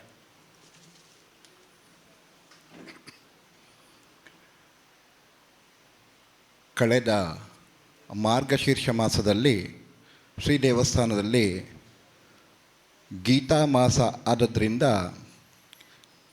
ಗೀತಾ ಸಪ್ತಾಹವನ್ನು ಮಾಡಬೇಕು ಅಂತ ಹೇಳುವಂತಹ ಒಂದು ಚಿಂತನೆ ನಾವು ಆಡಳಿತ ಮಂಡಳಿಯವರು ಮತ್ತು ನಾವೆಲ್ಲ ಸೇರಿಕೊಂಡು ಒಂದು ಆಲೋಚನೆಯನ್ನು ಮಾಡಿದ್ದೇವೆ. ಹಾಗೆ ಆ ಗೀತಾ ಸಪ್ತಾಹವನ್ನು ಮಾಡಬೇಕಾದ್ರೆ ಪ್ರತಿದಿನ ಒಬ್ಬೊಬ್ಬರು ವಿದ್ವಾಂಸರನ್ನು ನಾವು ಆಗಮಿಸಿ ಕರೆಸಿ ಅವರ ಮೂಲಕ ಒಂದು ವಾರದ ಇಡೀ ಗೀತೆಯ 18 ಅಧ್ಯಾಯಗಳನ್ನು ನಾವು ಪ್ರವಚನ, ಅದರ ಬಗ್ಗೆ ಒಂದು ಪ್ರವಚನ ಮಾಡಬೇಕು ಅಂತ ಅದನ್ನೆಲ್ಲ ಯೋಚನೆ ಮಾಡಿ ಕಡೆಗೆ ಒಂದೆರಡು ದಿವಸಗಳಲ್ಲಿ ನಾವು ಅದಕ್ಕೆ ಬೇಕಾದಂಥ ಸಂಪನ್ಮೂಲ ವ್ಯಕ್ತಿಗಳನ್ನೆಲ್ಲ ಕ್ರೋಢೀಕರಿಸಿದ ಮೇಲೆ ಹೀಗೆ ನಾವು ಮಾತಾಡ್ತಾ ಇರಬೇಕಾದ್ರೆ ನಮಗೊಂದು ಯೋಚನೆ ಬಂತು. ನಾವು ಒಂದೊಂದು ದಿನಕ್ಕೆ ಮೊದಲನೇ ದಿನ 1ನೇ ಮತ್ತು 2ನೇ ಅಧ್ಯಾಯ, 3ನೇ ದಿನ 3, 4, 5ನೇ ಅಧ್ಯಾಯ, ಹೀಗೆ ನಾವು 7 ದಿನಗಳಲ್ಲಿ 18 ಅಧ್ಯಾಯಗಳನ್ನು, 6 ದಿನಗಳಲ್ಲಿ 18 ಅಧ್ಯಾಯಗಳನ್ನು ಸಂಪೂರ್ಣ ಪ್ರವಚನ ಮಾಡೋದು. ಕೊನೆಯ ದಿನಕ್ಕಾಗುವಾಗ ನಾವು ಗೀತೆ ಮತ್ತು ಮಂಕುತಿಮ್ಮನ ಕಗ್ಗವನ್ನು ಸಮನ್ವಯಗೊಳಿಸಿ ಅದರ ಕುರಿತಾಗಿ 1-2 ದಿವಸದ ಪ್ರವಚನ ಮಾಡಬೇಕು ಅಂತ ಯೋಚನೆ ಮಾಡಿದ್ದೆವು. ಈ ಆಯಾ ದಿವಸದ ಗೀತೆಯ ಪ್ರವಚನ ದಿವಸ ಆಯಾ ಗೀತೆಯ ಅಧ್ಯಾಯಗಳನ್ನು ಒಂದು ಪಠಣ ಮಾಡಿದರೆ ಹೇಗೆ ಅಂತೇಳುವಂಥ ಯೋಚನೆ ಬಂತು. ಅಂತಹ ಯೋಚನೆ ಬರುವಾಗ ಆಡಳಿತ ಮುಕ್ತೇಶ್ವರ ನಮಗೆ ಆಯಿತು ಮಾಡುವ, ಯಾರಿದ್ದಾರೆ ಅಂತವರು ಅಂತ ಕೇಳುವಾಗ ನಾವೀಗ ಸಮಾಲೋಚನೆ ಮಾಡುವಾಗ ನಮ್ಮ ಇವರು ಹೇಳಿದರು, ನಮ್ಮ ಕ್ಲರ್ಕ್ ಸುಬ್ರಹ್ಮಣ್ಯ ಅವರು ಮಿಸ್ಸಸ್ ಇದ್ದಾರೆ, ಗೀತಾ ಪರಿವಾರದ ಜೊತೆಗೆ ಸೇರಿಕೊಂಡು ಗೀತೆಯಲ್ಲಿ ಒಳ್ಳೆಯ ಸಾಧನೆಯನ್ನು ಮಾಡ್ತಾ ಇದ್ದಾರೆ ಅಂತ ಹೇಳುವಂಥದ್ದು. ಯಾಕೆ ಇದನ್ನು ಹೇಳ್ತಾ ಇದ್ದೇನೆ ಅಂತ ಹೇಳಿದ್ರೆ, ಗೀತೆಯ ಬಗ್ಗೆ ಇರುವಂತಹ 700 ಶ್ಲೋಕಗಳನ್ನು ಪೂರ್ಣವಾಗಿ ಕಂಠಪಾಠ ಮಾಡಿಕೊಂಡು ಎಲ್ಲಿ ಯಾವ ಶ್ಲೋಕವನ್ನು, ಯಾವ ಅಧ್ಯಾಯದ ಯಾವ ಶ್ಲೋಕದ ಆರಂಭಿಕ ಒಂದು ಶಬ್ದವನ್ನು ಹೇಳಿದರೆ ಸಂಪೂರ್ಣ ಶ್ಲೋಕವನ್ನು ಹೇಳುವ ಆ ಒಂದು ಹಂತಕ್ಕೆ ತರಬೇತಿ ಹೊಂದಿರುವಂಥದ್ದು ಅದೇನು ಬಹಳ ಸಣ್ಣ ವಿಷಯ ಅಲ್ಲ. ಅಂತಹ ಒಂದು ಹೆಮ್ಮೆಯ ಸಾಧಕಿ ಇವರು ಅಂತ ಹೇಳಲಿಕ್ಕೆ ನನಗೆ ಇಷ್ಟ ಆಗ್ತಾ ಇದೆ. ಹಾಗಾಗಿ ಇದನ್ನು ನಾನು ಹೇಳ್ತಾ ಇದ್ದೇನೆ. ಆ ಹಿನ್ನೆಲೆಯಲ್ಲಿ ಅವರ ಹಿರಿತನದಲ್ಲಿ, ಅವರ ಮುಂದಾಳತನದಲ್ಲಿ, ಹಿರಿತನ ಅಂದರೆ ಆ ಥರ ಅಲ್ಲ, ಅವರ ಮುಂದಾಳತನದಲ್ಲಿ, ನೇತೃತ್ವದಲ್ಲಿ ನಾವು ಇದನ್ನು ಮಾಡೋದು ಅಂತ ಹೇಳುವ ಒಂದು ವಾರದ ಆ ಕಾರ್ಯಕ್ರಮ ತುಂಬ ಯಶಸ್ವಿಯಾಗಿ ಅದು ದೇವಸ್ಥಾನದಲ್ಲಿ ನೆರವೇರಿತು. ಆ ಸಮಯದಲ್ಲಿ ನಾವು ಯೋಚನೆ ಮಾಡಿದ್ವಿ, ಈ ಸಲ ನಮ್ಮ ಯಕ್ಷ ಚೈತನ್ಯದ ವಾರ್ಷಿಕೋತ್ಸವ ದಿವಸ ನಾವು ಕೊಡುವಂತಹ ಪ್ರತಿಭೆಯ ಆ ಹಿನ್ನೆಲೆಯಲ್ಲಿ ಕೊಡುವಂತಹ ಪುರಸ್ಕಾರವನ್ನು ಇವರಿಗೆ ಕೊಡಬೇಕು ಅಂತ ನನ್ನ ಮನಸ್ಸಲ್ಲಿ ಒಂದು ಯೋಚನೆ. ಆ ದಿವಸ ಅದು ಭಗವಂತ ರಾಮನ ಸನ್ನಿಧಾನದಲ್ಲಿ ನನ್ನ ಮನಸ್ಸಿನಲ್ಲಿ ಹುಟ್ಟಿಕೊಂಡಂತಹ ಒಂದು ಯೋಚನೆ ಇದು. ಇದರ ಹಿಂದೆ ರಾಮನ ಪ್ರೇರಣೆ ನಮಗಾಗಿದೆ ಅಂತ ಹೇಳಿದೆ. ಹಾಗಾಗಿ ನೀವು ಅದನ್ನು ಯಾವುದನ್ನು ಕೂಡ ನಾವು ಕೊಡುವಂಥದ್ದನ್ನು ಇಲ್ಲ ಅಂಥೇಳಿ ಹೇಳಲಿಕ್ಕಿಲ್ಲ, ಬೇಡ ಅಂಥೇಳಿ ಹೇಳಲಿಕ್ಕಿಲ್ಲ ಅಂತ ಹೇಳುವಂಥದ್ರ ಆ ಹಿನ್ನೆಲೆಯಲ್ಲಿ ನಾನು ಇಷ್ಟನ್ನು ಹೇಳಲಿಕ್ಕೆ ಇಷ್ಟಪಡ್ತಾ ಇದ್ದೇನೆ. ಶ್ರೀಮತಿ ಸೌಮ್ಯ ಸುಬ್ರಹ್ಮಣ್ಯ ಇವರು ದಾವಣಗೆರೆ ದಿವಂಗತ ಪಾಡಿ ಸೀತಾರಾಮರಾಯರು ಹಾಗೂ ಶ್ರೀಮತಿ ಸುಶೀಲಮ್ಮ ಇವರ ಮೊಮ್ಮಗಳು, ಕೊಪ್ಪಲು ರಘುರಾಮರಾವ್ ಹಾಗೂ ನಾಗರತ್ನ ಇವರ ಮಗಳು. ಅವರು ಮದುವೆ ಆದ ನಂತರ ಸೊಸೆಯಾಗಿ ಬಂದದ್ದು ನನ್ನ ಮನೆ ಇರುವಂತಹ ಏರಿಯಾ ವಟಾರ. ಹಾಗಾಗಿ ನಮ್ಮ ಕರೆಯವರು ಅಂತೇಳಿ ಹೇಳಲಿಕ್ಕೆ ನನಗೆ ಅದೊಂದು ಹೆಮ್ಮೆ. ಹಾಗೆ ಮಜಲಕೋಡಿ ಸುಬ್ರಹ್ಮಣ್ಯ ಅವರು ಈ ಪ್ರಸ್ತುತ ದೇವಸ್ಥಾನದಲ್ಲಿ ಕ್ಲರ್ಕ್ ಆಗಿರುವಂತಹ ಸುಬ್ರಹ್ಮಣ್ಯ ಇವರ ಕೈ ಹಿಡಿದು ಆ ಮನೆಗೆ ಸೊಸೆಯಾಗಿ ಬಂದವರು. ಇವರ ಈ ಸಾಧನೆ ಅಂತೇಳಿದರೆ ನಾನಾಗಲೇ ಹೇಳಿದಾಗೆ ಗೊತ್ತಾಗಿದ್ದು ನಮಗೆ ಆ ಭಗವದ್ಗೀತೆಯ ಸಪ್ತಾಹದಲ್ಲಿ 2023ರಲ್ಲಿ ಗೀತಾ ಪರಿವಾರದ ಬಗ್ಗೆ ಇವರು ನಮ್ಮ ಈಗಿನ ಆಡಳಿತ ಮುಕ್ತೇಶ್ವರರು ಕೃಷ್ಣಮೂರ್ತಿಯವರ ಮಿಸ್ಸಸ್ ರಮಾ ಇವರಿಂದ ತಿಳ್ಕೊಂಡು ಅದರ ಮೂಲಕ ಅದನ್ನು ಹೀಗೊಂದು ವಿಷಯ ಉಂಟು ಅಂತ ತಿಳ್ಕೊಂಡು ಇವರು ಆ ದಿಶೆಯಲ್ಲಿ ತಮ್ಮನ್ನು ತಾವು ತೊಡಗಿಸಿಕೊಂಡದ್ದು. ಆ ನಂತರ ಅಲ್ಲಿಯ ಗೀತಾ ಪರಿವಾರನವರು ನಡೆಸುವಂತಹ ಭಗವದ್ಗೀತೆಯ ಆ ತರಬೇತಿಯಲ್ಲಿ ಮೊದಲಿಗೆ 3 ಅಧ್ಯಾಯಗಳು, ಆ ನಂತರ 6 ಅಧ್ಯಾಯಗಳು, ಮುಂದೆ 12, ಆಮೇಲೆ ಕೊನೆಯಲ್ಲಿ ಸಂಪೂರ್ಣ 16 ಅಧ್ಯಾಯಗಳು. ಈ ರೀತಿ 4 ಹಂತದಲ್ಲಿ ನಡೆಯುವಂತಹ ಆ ಪರೀಕ್ಷೆಯಲ್ಲಿ ಪ್ರತಿಯೊಂದು ಪರೀಕ್ಷೆಯಲ್ಲೂ 100% ಪಡ್ಕೊಂಡು ತೇರ್ಗಡೆಯನ್ನು ಹೊಂದಿದಂತಹ ಸಾಧಕಿಯವರು. ಹೀಗೆ ಇದೇನು 1-2 ದಿನಗಳಲ್ಲಿ ಆಗುವಂಥದ್ದಲ್ಲ, ನಿರಂತರವಾಗಿ ಇದರಲ್ಲಿ ತೊಡಗಿಸಿಕೊಳ್ಬೇಕು. ಹೀಗೆ ಮಾತಾಡುವಾಗ ಅವರು ಹೇಳಿದ್ದು ಯಾವಾಗ ಅಂತ ಕೇಳಿದರೆ, ನನಗೆ ಯಾವಾಗ ಕೊರೋನಾ ಬಂತ, ಆ ಕೊರೋನಾದ ಆ ಒಂದು ಎಲ್ಲಿಯೂ ನಾವು ಹೊರಗೆ ಹೋಗಲಿಕ್ಕಿಲ್ಲ, ಎಲ್ಲಿಯೂ ತಿರುಗಾಡಲಿಕ್ಕಿಲ್ಲ. ಹಾಗೆ ಆ ಸಮಯದಲ್ಲಿ ನನಗೆ ಇಂತಹ ಒಂದು ಸಂಸ್ಥೆಯ ಕುರಿತಾಗಿ ನನಗೆ ಗೊತ್ತಾದದ್ದು ಒಳ್ಳೆಯದಾಯಿತು. ಕೊರೋನಾದ ಆ ಸಮಯದಲ್ಲಿ ನಾನು ಇದಕ್ಕಾಗಿ ವಿನಿಯೋಗಿಸಿಕೊಂಡೆ ಅಂತ ಹೇಳುವಂಥದ್ದು. ನಮಗವಾಗ ಯೋಚನೆ ಬಂದದ್ದು, ಇಂತಹ ಒಂದು ಸತ್ಸಂಗದ ಬಗ್ಗೆ ನಮಗೆಲ್ಲಾದರೂ ಆ ರೀತಿಯಲ್ಲಿ ಯೋಚನೆ ಬಂದಿದ್ದರೆ ಬರಲೇ ಇಲ್ಲ ಅಲ್ವಾ, ನಮ್ಮ ದೌರ್ಭಾಗ್ಯ ಅಂತೇಳಿ ನನಗನ್ನಿಸಿದ್ದು. ಹಾಗೆ ಅಂತಹ ಆ ಗೀತಾ ಪರಿವಾರದ ಪರೀಕ್ಷೆಯನ್ನು ತಗೊಂಡು ಉತ್ತೀರ್ಣರಾಗಿದ್ದು ಮಾತ್ರ ಅಲ್ಲ, ಪ್ರಸ್ತುತ ಇವರು ಏನು ಮೊದಲ 3 ಅಧ್ಯಾಯಗಳ ಮೊದಲ ಹಂತದ ಪರೀಕ್ಷೆ ಇದೆ, ಅಂತಹ ಪರೀಕ್ಷೆಯನ್ನು ತೆಗೆದುಕೊಳ್ಳುವಂತಹ ಮೊದಲ ಹಂತದ ಆ ವಿದ್ಯಾರ್ಥಿಗಳಿಗೆ ಅದೇ ಆನ್ಲೈನ್ನಲ್ಲಿ ದಿವಸಕ್ಕೆ 2 ತರಗತಿಗಳನ್ನು ತಗೊಂಡು ಪಾಠ ಮಾಡ್ತಾ ಇದ್ದಾರೆ. ಅದು ಕೂಡ ಬಹಳ ಹೆಮ್ಮೆಯ ವಿಷಯ. ಅದು ಮುಂಬೈಯಲ್ಲಿ ಇರುವಂತಹ ಒಂದು ಗೀತಾ ಪರಿವಾರ, ಆ ಒಂದು ಸಂಸ್ಥೆಯಲ್ಲಿ ಇವರು ಈ ಟ್ರೈನಿಂಗನ್ನು ಪಡ್ಕೊಂಡಿದ್ದಾರೆ. ಅಂತಹ ಒಂದು ಸಂಸ್ಥೆ 130ಕ್ಕೂ ಹೆಚ್ಚಿನ ದೇಶಗಳಲ್ಲಿ 15 ವಿವಿಧ ಭಾಷೆಗಳಲ್ಲಿ ಉಚಿತವಾಗಿ ಆನ್ಲೈನ್ ಮೂಲಕ ಭಗವದ್ಗೀತೆಯನ್ನು ಎಲ್ಲರಿಗೂ ಕಲಿಸಿಕೊಡ್ತಾ ಇದೆ. ಅಂತಹ ಸಂಸ್ಥೆಯ ಸಾಧಕಿಯವರು ಅಂತ ಹೇಳುವಂಥದ್ದು ಹೆಮ್ಮೆಯ ವಿಷಯ. ಅದರ ರಾಮಜನ್ಮಭೂಮಿ ಟ್ರಸ್ಟ್ನ ಕೋಶಾಧಿಕಾರಿಯಾಗಿರುವಂತಹ ಮಹರ್ಷಿ ವೇದವ್ಯಾಸ ಪ್ರತಿಷ್ಠಾನದ ಅಧ್ಯಕ್ಷರಾಗಿರುವಂತಹ ಪರಮಪೂಜ್ಯ ಶ್ರೀ ಗೋವಿಂದ ದೇವ್ ಗಿರಿಜಿ ಮಹಾರಾಜ್ ಇವರ ಸಂಕಲ್ಪದ ಇಂತಹ ಒಂದು ಭಗವದ್ಗೀತೆಯ ತರಬೇತಿಯ ಕೇಂದ್ರದ ವಿದ್ಯಾರ್ಥಿನಿ ಸಾಧಕಿ ಅಂತ ಹೇಳಲಿಕ್ಕೆ ನಮ್ಮ ಸಮಾಜಕ್ಕೊಂದು ಹೆಮ್ಮೆ. ಕೇವಲ ಇದು ಅವರಿಗೆ ಮಾತ್ರ ಅಲ್ಲ, ಇದು ನಮ್ಮ ಸಮಾಜಕ್ಕೆ ಒಂದು ಹೆಮ್ಮೆ. ಕಳೆದ ಒಂದು ಸಂದರ್ಭದಲ್ಲಿ ನಮ್ಮ ಗೀತಾ ಸಪ್ತಾಹದ ಕೊನೆಯ ದಿನದಲ್ಲಿ ನಾನು ನಮ್ಮ ಕೆಲವು ವಾಟ್ಸಪ್ ಗ್ರೂಪಲ್ಲಿ ಒಂದು ಫೋಟೋ ಹಾಕಿದ್ದೆ. ಮೈಸೂರಿನಲ್ಲಿ ಇವರಿಗೆ ಗೀತಾ ವೃತ್ತಿ ಅಂತ ಹೇಳುವಂತಹ ಒಂದು ಪದವಿಯ ಮೂಲಕ ಇವರಿಗೆ ಅಲ್ಲಿ ಅದರ ಒಂದು ಸರ್ಟಿಫಿಕೇಟ್ ಕೊಡುವಂತಹ ಸಮಾರಂಭದಲ್ಲಿ ಇವರ ಹೆಸರನ್ನು ಬರೆದು, ಮುಂದಿನ ರೋದಲ್ಲಿ ಇವರ ಹೆಸರನ್ನು ಬರೆದು ಇವರಿಗೋಸ್ಕರ ರಿಸರ್ವ್ ಇಟ್ಟಂತಹ ಒಂದು ಕುರ್ಚಿಯ ಒಂದು ಆಸನದ ಫೋಟೋವನ್ನು ನಾನು ವಾಟ್ಸಪ್ ಮಾಧ್ಯಮಗಳಲ್ಲಿ ಹಂಚಿಕೊಂಡಿದ್ದೆ. ಅಂದರೆ ಒಂದು VIP ಗಳಿಗೆ ನಾವೇನು ಎದುರಿನ ಆಸನಗಳನ್ನು ನಾವು ಮೀಸಲಿಡ್ತೇವೆ, ಅಂತಹ ಒಂದು ಆಸನವನ್ನು ಮೀಸಲಿರಿಸಿಕೊಳ್ಳುವಂತಹ ಒಂದು ಸಾಲಿನಲ್ಲಿ ಇವರು ಸೇರಿದ್ದಾರೆ ಅಂತೇಳಿ ಹೇಳುವಂಥದ್ದು ಕೂಡ ನಮಗೆ ಹೆಮ್ಮೆಯ ವಿಷಯ ಆಗಿದೆ.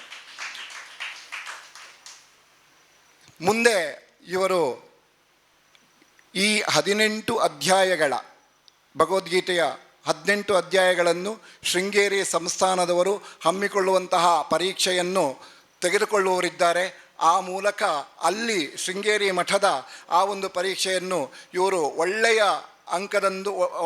ಅಂಕಗಳು ಮತ್ತು ಸಾಧನೆಯ ಮೂಲಕ ಉತ್ತೀರ್ಣರಾಗಿ ನಮ್ಮ ಸಮಾಜಕ್ಕೆ ಮತ್ತೊಂದು ಹೆಮ್ಮೆಯನ್ನು ತರಬೇಕು ಅಂಥೇಳಿ ನಮ್ಮೆಲ್ಲರೂ ಆಶೀರ್ವಾದ ಇವರಿಗೆ, ನಾವು ಸಮಾಜದ ಆಶೀರ್ವಾದ, ನಮ್ಮೆಲ್ಲರ ಆಶೀರ್ವಾದ ಇವರಿಗೆ ಹಾರೈಕೆ, ಶುಭ ಹಾರೈಕೆ ಇರಲಿ ಅಂತೇಳಿ ಕೇಳ್ತಾ, ಇಂತಹ ಸಾಧಕಿಯನ್ನು ಪ್ರತಿಭೆಯನ್ನು ನಾವು ಗುರುತಿಸುವುದರ ಮೂಲಕ ನಮ್ಮ ಯಕ್ಷ ಚೈತನ್ಯ ಈ ಸಂಸ್ಥೆಗೊಂದು ಕೀರ್ತಿ, ಇಂತಹ ಸಾಧಕಿಯನ್ನು ಗುರುತಿಸಿದ್ದೇವೆ ನಾವು ಅಂತೇಳುವಂಥದ್ದು.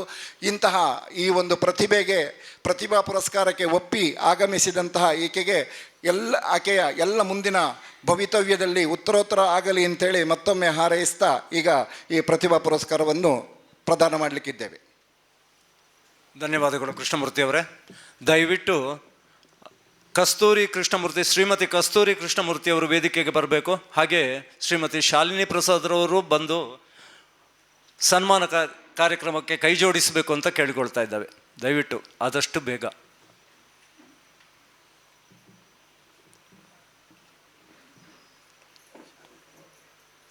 ಶ್ರೀಮತಿ ಕಸ್ತೂರಿ ಕೃಷ್ಣಮೂರ್ತಿ ಅವರು ಉತ್ತರೀಯವನ್ನು ಹೊದಿಸಿ ಸನ್ಮಾನಿಸ್ತಾ ಇದ್ದಾರೆ.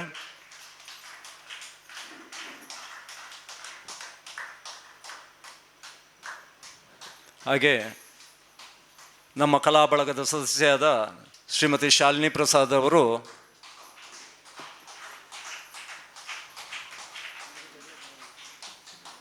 ಹಣ್ಣುಗಂಡ ತಟ್ಟೆಯನ್ನು ಕೊಟ್ಟು ಅಭಿನಂದಿಸ್ತಾ ಇದ್ದಾರೆ.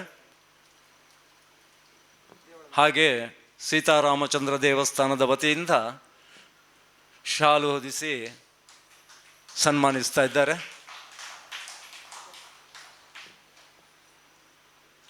ಸೀತಾರಾಮಚಂದ್ರ ಸ್ವಾಮಿಯ ಭಾವಚಿತ್ರ ಹಾಗೂ ಯಕ್ಷ ಚೈತನ್ಯದ ವತಿಯಿಂದ ಸ್ಮರಣಕ್ಕೆ ಹಾಗೂ ಓದಿಗಾಗಿ ಪುಸ್ತಕದ ಒಂದು ಗ್ರಂಥಗಳ ಕಟ್ಟನ್ನು ಕೊಟ್ಟು ಅಭಿನಂದಿಸ್ತಾ ಇದ್ದಾರೆ. ಧನ್ಯವಾದಗಳು ಶ್ರೀಮತಿಯವರೇ, ಅಭಿನಂದನೆಗಳು ಸೌಮ್ಯ. ದಯವಿಟ್ಟು ಕಲಾ ಬಳಗದ ಸದಸ್ಯರು ಹಾಗೂ ಯಕ್ಷ ಚೈತನ್ಯದ ಸದಸ್ಯರು ದಯವಿಟ್ಟು ವೇದಿಕೆಗೆ ಬರಬೇಕು ಅಂತ ಕೇಳ್ಕೊಳ್ತಾ ಇದ್ದಾರೆ.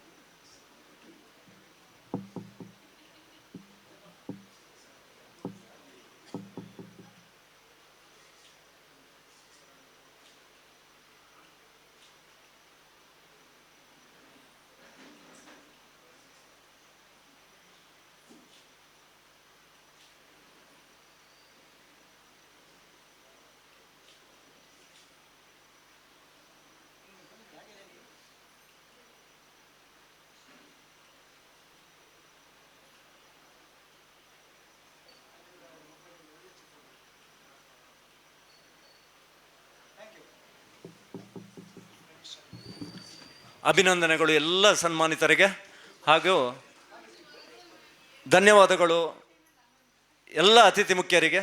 ಈಗ ಸನ್ಮಾನಿತರ ಪರವಾಗಿ 2 ಶುಭ ನುಡಿಗಳನ್ನು ಆಡಲಿದ್ದಾರೆ ಸನ್ಮಾನಿತರಾದ ಶ್ರೀಯುತ ಗಣೇಶ್ ಶರ್ಮಾ ಕಿರಿಕ್ಕಾಡು ಅವರು.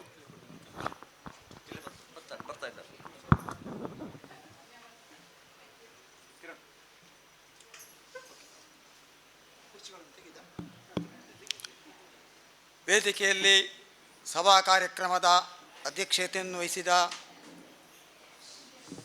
ಅಧ್ಯಕ್ಷರೇ ಹಾಗೂ ಆಸೀನರಾದ ಹಿರಿಯರೇ, ಮುಖ್ಯ ಅತಿಥಿಗಳೇ, ಸಭಾಸದರೇ,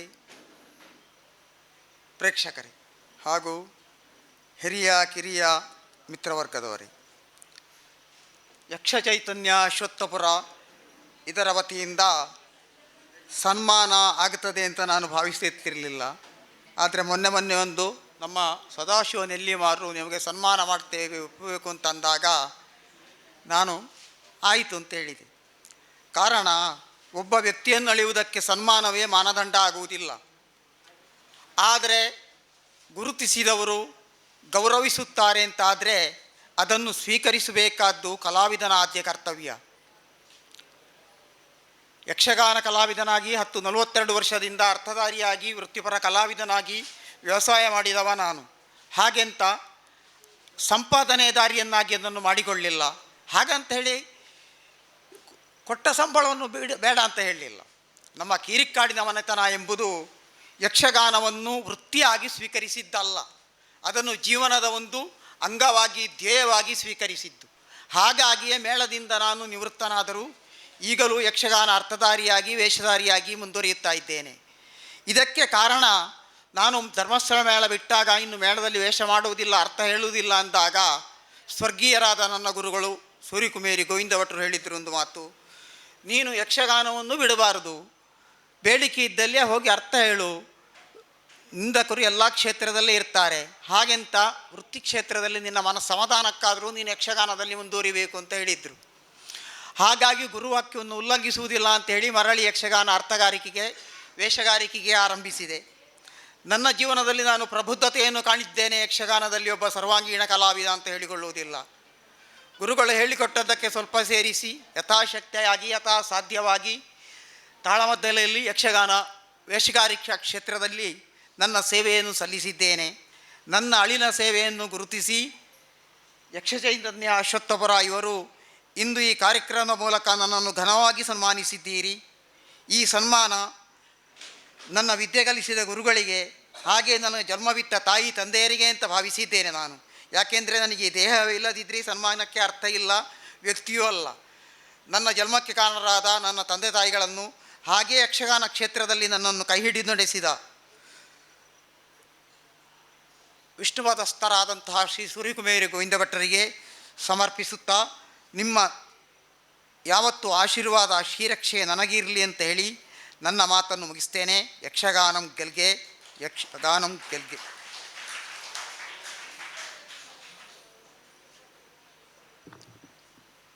ಇವತ್ತಿನ ಯಕ್ಷನಿಧಿಯನ್ನು ಸಮರ್ಪಿಸಿದ ನಮ್ಮ ಮಾಧವಾಚಾರ್ಯರ ಸುಪುತ್ರ ಶ್ರೀ ಕಿರಣ್ ಕುಮಾರ್ ಅವರು ನಮ್ಮನ್ನು ಉದ್ದೇಶಿಸಿ 2 ಮಾತುಗಳನ್ನು ಆಡ್ತಾರೆ.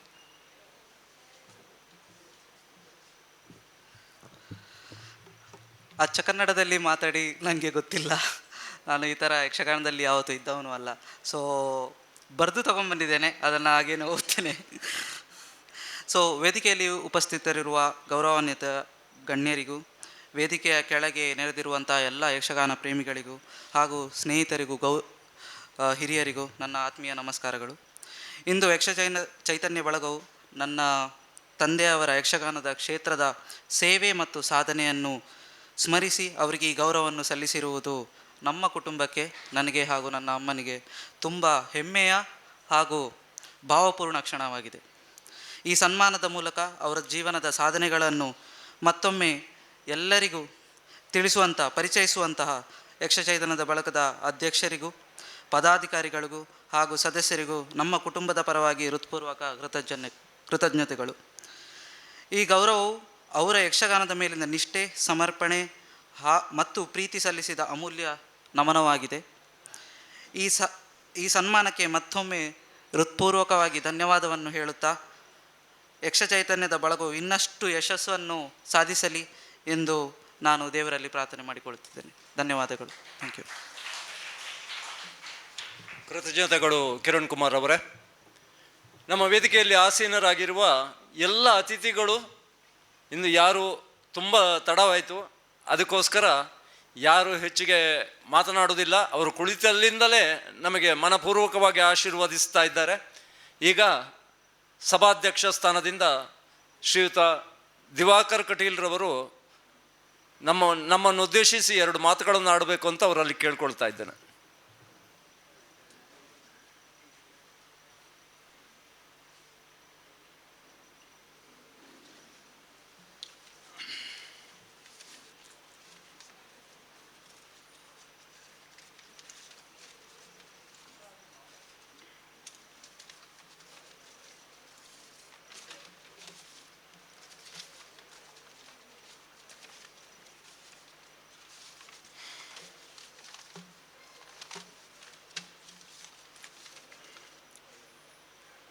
ಎಲ್ರಿಗೂ ನಮಸ್ಕಾರ.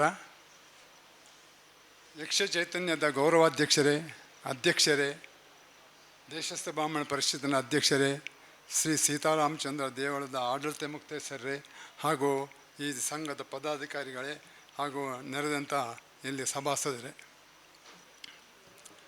ಅಶ್ವತ್ಪುರ ನಮ್ಮ ನಿಮ್ಮೆಲ್ಲರ ಅಭಿಮಾನದ ತಾಯಿನೆಲ ಅಂದರೆ ಕೇಂದ್ರ ಬಿಂದು ಅನ್ನೋ ಥರ. ಇಲ್ಲಿ ನೆರೆದಿರುವ ಸಭಿಕರೆಲ್ಲ ಯಕ್ಷಗಾನವನ್ನು, ಅದರ ಪ್ರಾಕಾರಗಳನ್ನು ಅರಿತವರು ನುರಿತವರು ನೀವಿಲ್ಲಿದ್ದೀರಿ.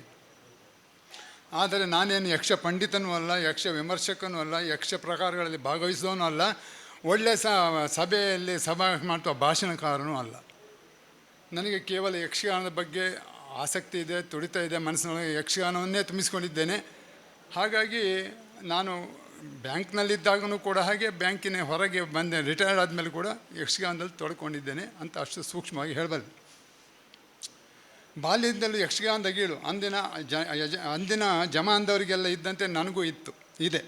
ನನಗೆ ಇದಕ್ಕೆ ನನ್ನ ಹುಟ್ಟೂರು ಕಟೀಲು ಕಾರಣ ಇರ್ಬೋದು. ಇದು ಯಾಕಂದರೆ ಕಟೀಲು ಯಕ್ಷಗಾನದ ತವರೂರು, ಹಾಗೂ ಇದು ಅದಕ್ಕೆ ಕಾರಣ ಅಂತ ನಾನು ಅಂದ್ಕೊಳ್ತೇನೆ. ಈಗ ಏನಾಗ್ತದೆ ಅಂತೇಳಿ 10 ಹೊಡೆದವಳು ಮುಂದೆ 1 ಹೊಡೆದವಳು ಹೇಳ್ಕೊಂಡಂತೆ ಬಹುಶಃ ಆಗ್ಬೋದು. ಯಾಕಂದರೆ ನೀವೆಲ್ಲ ನುರಿತವರಿದ್ದೀರಿ. ನಾನು ಕೇವಲ ಸಂಘಟಕನಾಗಿ ಚಿತ್ರದುರ್ಗದಲ್ಲಿ ಕೆಲಸ ಮಾಡಿದ್ದೇನೆ. ಹಾಗಾಗಿ ನನಗೆ ಅದ್ರ ಬಗ್ಗೆ ಹೆಚ್ಚಿನ ಅನುಭವ ಇದೆ ಹೊರತು ಬೇರೆ ನನಗೆ ಈ ಥರದ ಯಾವುದೇ ಥರದ ಭಾಷಣ ಮಾಡಿ ಅಭ್ಯಾಸ ಇಲ್ಲ. ಪ್ರತಿಯೊಬ್ಬರ ಅನುಭವಗಳು ಜೀವನದಲ್ಲಿ ಭಿನ್ನ ವಿಭಿನ್ನ. ಈ ಯಕ್ಷ ವಿಷಯದ ನನ್ನ ಕೆಲವು ಅನುಭವಗಳನ್ನು ನಿಮ್ಮೊಡನೆ ಹಂಚಿಕೊಳ್ಳಲು ಇಷ್ಟಪಡುತ್ತೇನೆ. ಯಕ್ಷಗಾನ ಪ್ರಕಾರವಾದ ತಾಳಮದ್ದಳೆ ಬಗ್ಗೆ ನಿಮಗೆಲ್ಲ ತಿಳಿದೇ ಇದೆ. ತಾಳಮದ್ದೆಯ ಅಂಗಗಳಾದ ಪ್ರಸಂಗ, ವಸ್ತು, ಭಾಗವತಿಕೆ, ಅರ್ಥಗಾರಿಕೆ, ಪಾತ್ರಗಳ ಸಂಭಾಷಣೆ, ಶೈಲಿ, ಅಲಂಕಾರ, ಗುಣ, ರೀತಿ, ಪ್ರಸಂಗಾವಧಾನ, ಮಂಗಳ ಇತ್ಯಾದಿಗಳಲ್ಲಿ ಆಸಕ್ತಿ ಹೊಂದಿದವರಿಗೆ, ಅಂದರೆ ಅಭಿರುಚಿ ಬೆಳೆಸ್ಕೊಂಡವರಿಗೆ ಅದರ ರಸಾನುಭವನಿಗೆ ತಾಳಮದ್ದಳೆ ಒಂದು ರಸಗೌಳ. ಅಂದರೆ ರಸಾಭಿವ್ಯಕ್ತಿಯೇ ತಾಳಮದ್ದೆಯ ಜೀವಾಳ ಅನ್ನೋದರಲ್ಲಿ 2 ಮಾತಿಲ್ಲ. ಈ ರಸಾಭಿವ್ಯಕ್ತಿ ಅನ್ನೋದು ಕೇವಲ ಸ್ವಂತಕ್ಕೆ ಆಗಿದ್ದರೆ ಚೆಂದ, ಸ್ವಂತ ಯಾವುದೇ ಅನುಸರಣೆ ಸರಿಯಲ್ಲ ಅಂತ ನನ್ನ 1-2 ಮಾತು. ಇದನ್ನೇ ಸ್ವಲ್ಪ ನಾನೊಬ್ಬರು ಯಾರಿಗೂ ಕೇಳ್ತಾ ಇರ್ತೇನೆ. ಹಾಗಾಗಿ ತಾಳಮದ್ದಳೆ ನಮ್ಮಂಥ ಚಿತ್ರದುರ್ಗದಲ್ಲಿ ತಾಳಗಾನದ ಮೇಲೆ ಯಕ್ಷಗಾನದ ಗಂಧವೇ ಇಲ್ಲದಂಥ ಊರದು. ಇದನ್ನೇ ಸ್ವಲ್ಪ ಪದಪುಂಜ ಯಾರಿಗ ನನಗೆ ಕೇಳ್ತಿರ್ತಾರೆ, ಸ್ವಾಮಿ ತಾಳಮದ್ದಳೆ ಅಂದರೆ ಏನು, ತಾಳಮದ್ದಳೆ ಅಂದರೆ ಏನು ಅಂತ ಕೇಳೋದಕ್ಕೆ ಯಾರೋ ಒಬ್ಬರು ನನಗೆ ಇದನ್ನು ಹೇಳಿದ ಮಾತುಗಳು ನನಗೆ ಇದು ತುಂಬ ಇಷ್ಟ ಆಯಿತು.